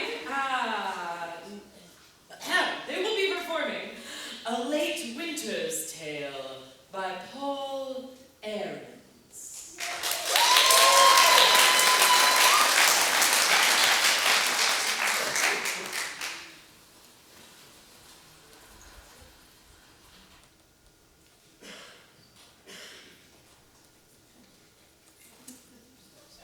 Isn't that a pretty color? I love how the purple sparks in the moonlight, the splashes of magenta amongst the iridescent greens, a dab of aqua here, and here, and here. Now that would be silly. Who ever heard of translucent pixie dust in a serious work of art? Oh, now don't pout. Maybe in my next painting after I'm famous. Now that is a wonderful idea. Paint the wind. Oh, it would soar and sweep and carry you away like all great art. What color is the wind anyway? Perfect! Oh, there. Oh, now I am tired. Oh, fairies, come watch over me while I take a short break. Oh.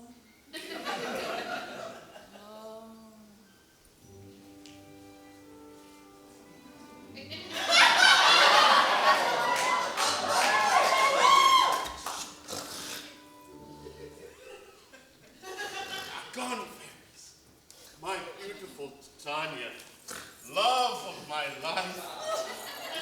Even in sleep, you are fairer than fair, sweeter than sweet, lovelier than the lovely. Francis! And yet, with all the power I possess, you won't let me next to you. Oh, tiny arms.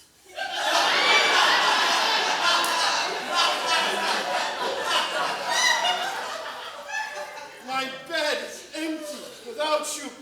Loneliness grieves me. Am I never to be forgiven?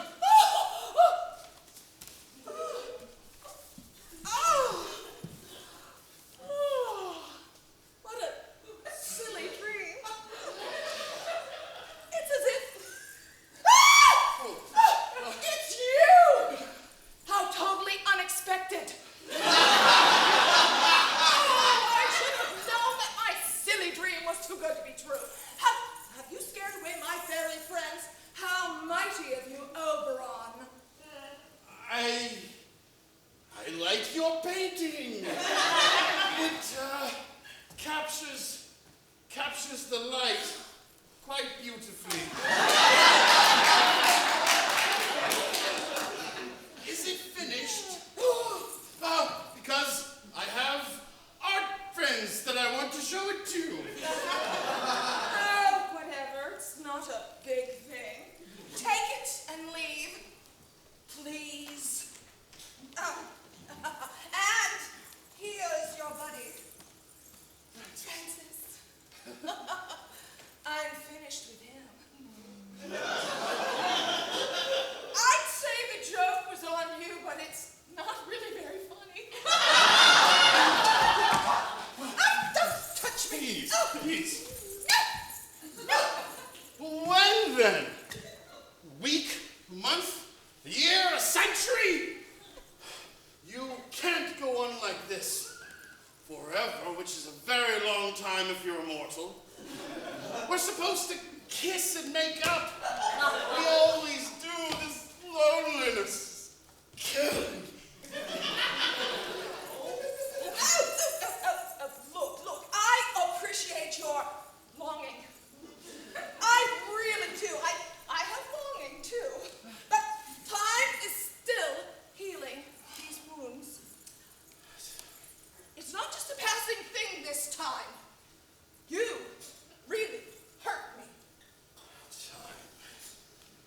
can I accelerate time?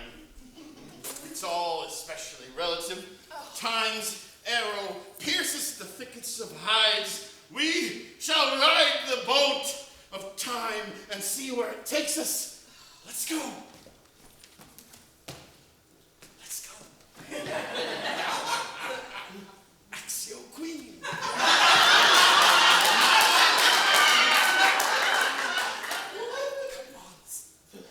Usually works. Axio Cookie. Yes, yes.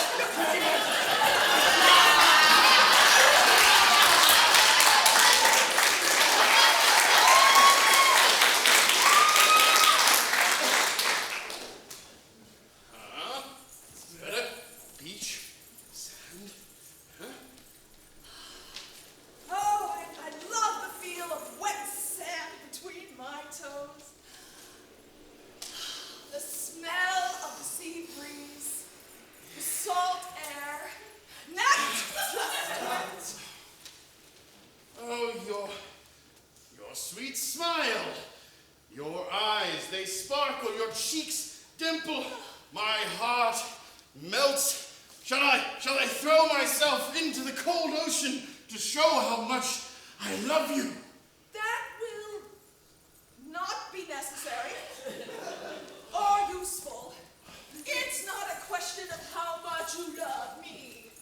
It's a question of how much you respect me. And, oh, how can I respect you? Ugh. My love knows no bounds too. Respect? Yes, R-E-S-P-E-C-T. You should know what it means to me. Yes, I get it. Love conquers all, but respect has to be earned. I can work with that. I've been taking you for granted for too long. I can see that now. What can re-earn your respect? Any ideas?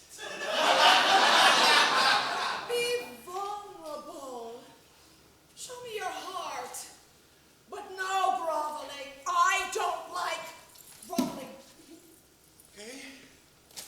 Heart. Vulnerable. Francis.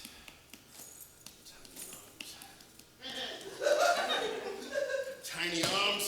Do this. No! See?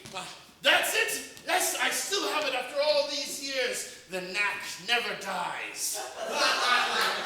That is not vulnerable. I know. Just getting prepared for the next thing. Come on. Next thing.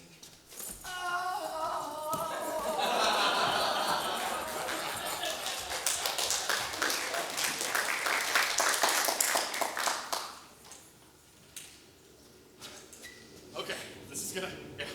Winter Wonderland. Do you want to build a snowman?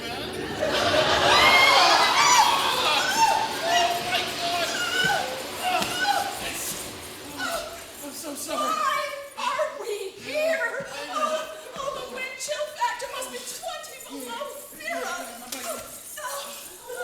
Not even a winter wonderland, just a lot of sound and fury. This is ridiculous. I hate the cold. I hate the snow. I could freeze to death here. But it would be worth it just to see your smile. Only your embrace can save me. Only our hearts together will have enough warmth to melt the icy frost.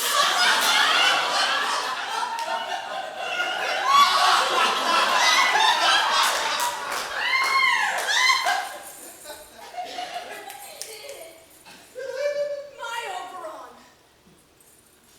Feel my heat. My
last, my love.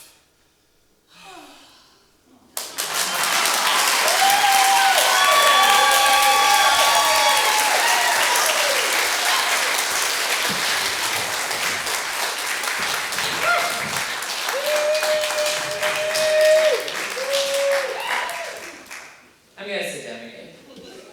I may have done the least work of anybody, but I'm still tired. So, now it's come for the voting portion of the evening. For those of you that have not already voted for some reason, now is the time to pull out your cellular devices. I'm gonna give you all 5 minutes, and then I'm gonna check on you. Who's timing? I have time. It is 9:45. Go!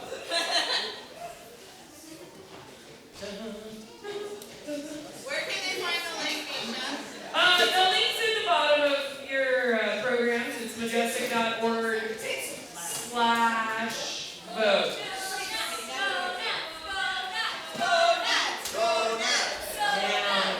Or die trying! Or die trying! You all are only voting on like the #1 top best. This isn't a tiered system or a multi-choice system.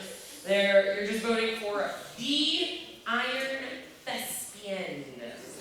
Yes. While those of you that are voting, I would like one representative from every team to come awkwardly join me on stage.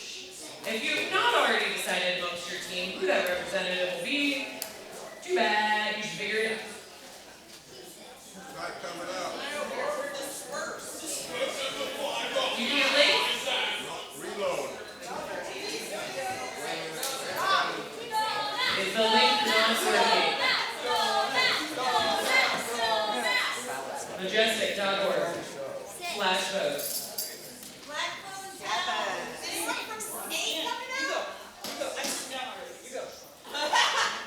How many teams have I got?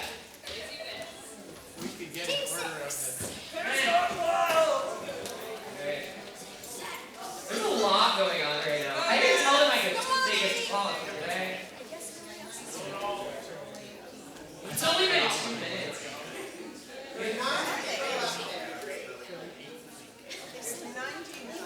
There's only 18. And you would think, wait, I was already here. What are you doing? We don't know what 10 minutes is. We don't know what 10. Everybody is actors. Actors, not mathematicians. Mathematician. Alright. Raise your hand if you're still trying to figure out how to vote. Team 6. Team 2. Go next. Bye, bye.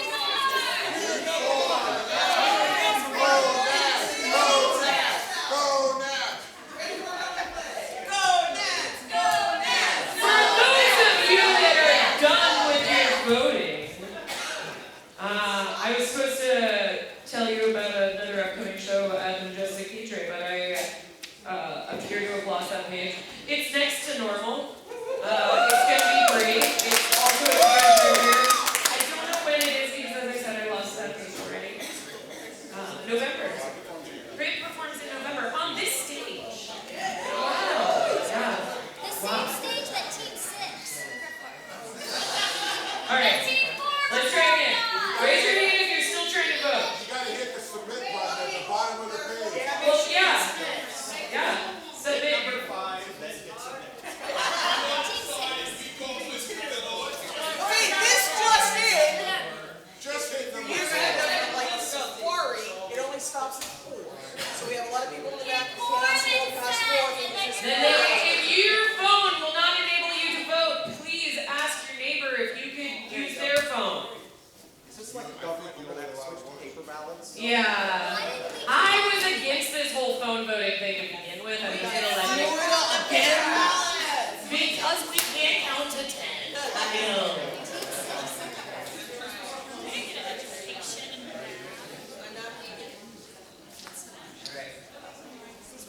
I'll do 6.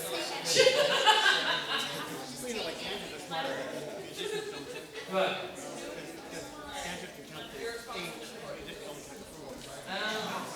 All right, are we still trying to vote in the back? Raise your hand.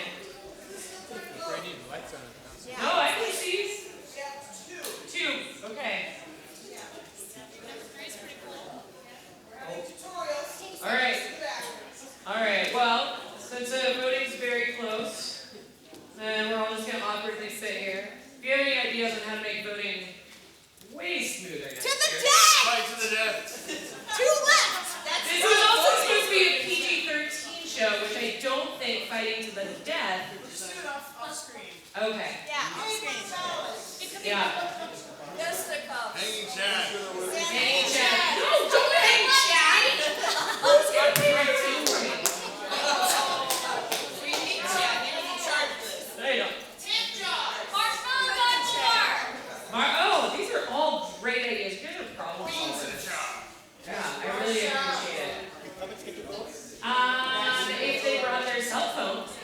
Yeah.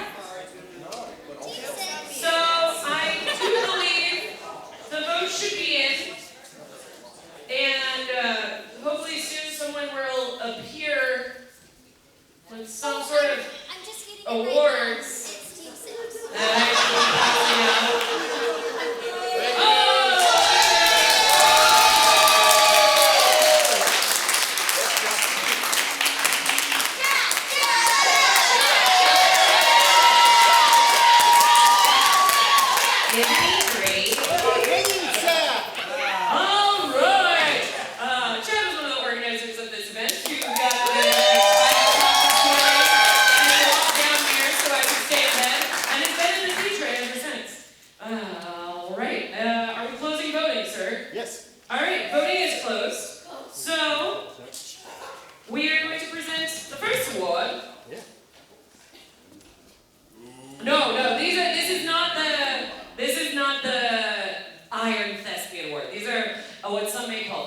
Participant awards. This is for the team actors in human form. They are being presented the award for best monologue by a character in a onesie.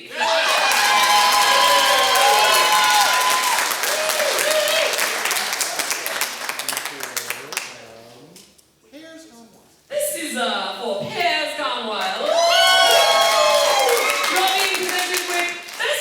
Of weapons without starting a fight.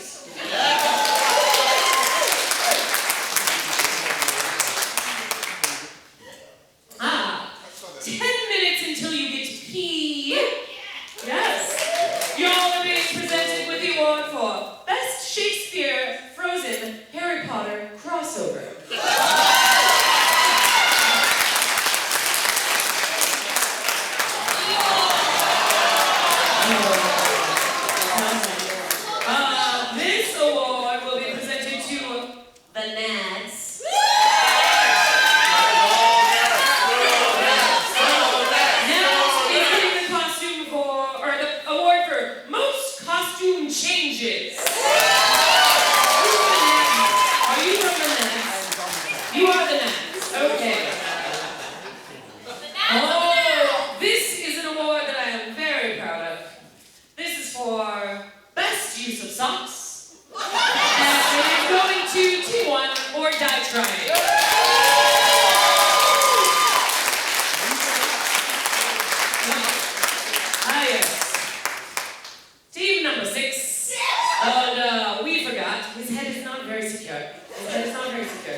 Classic Chad.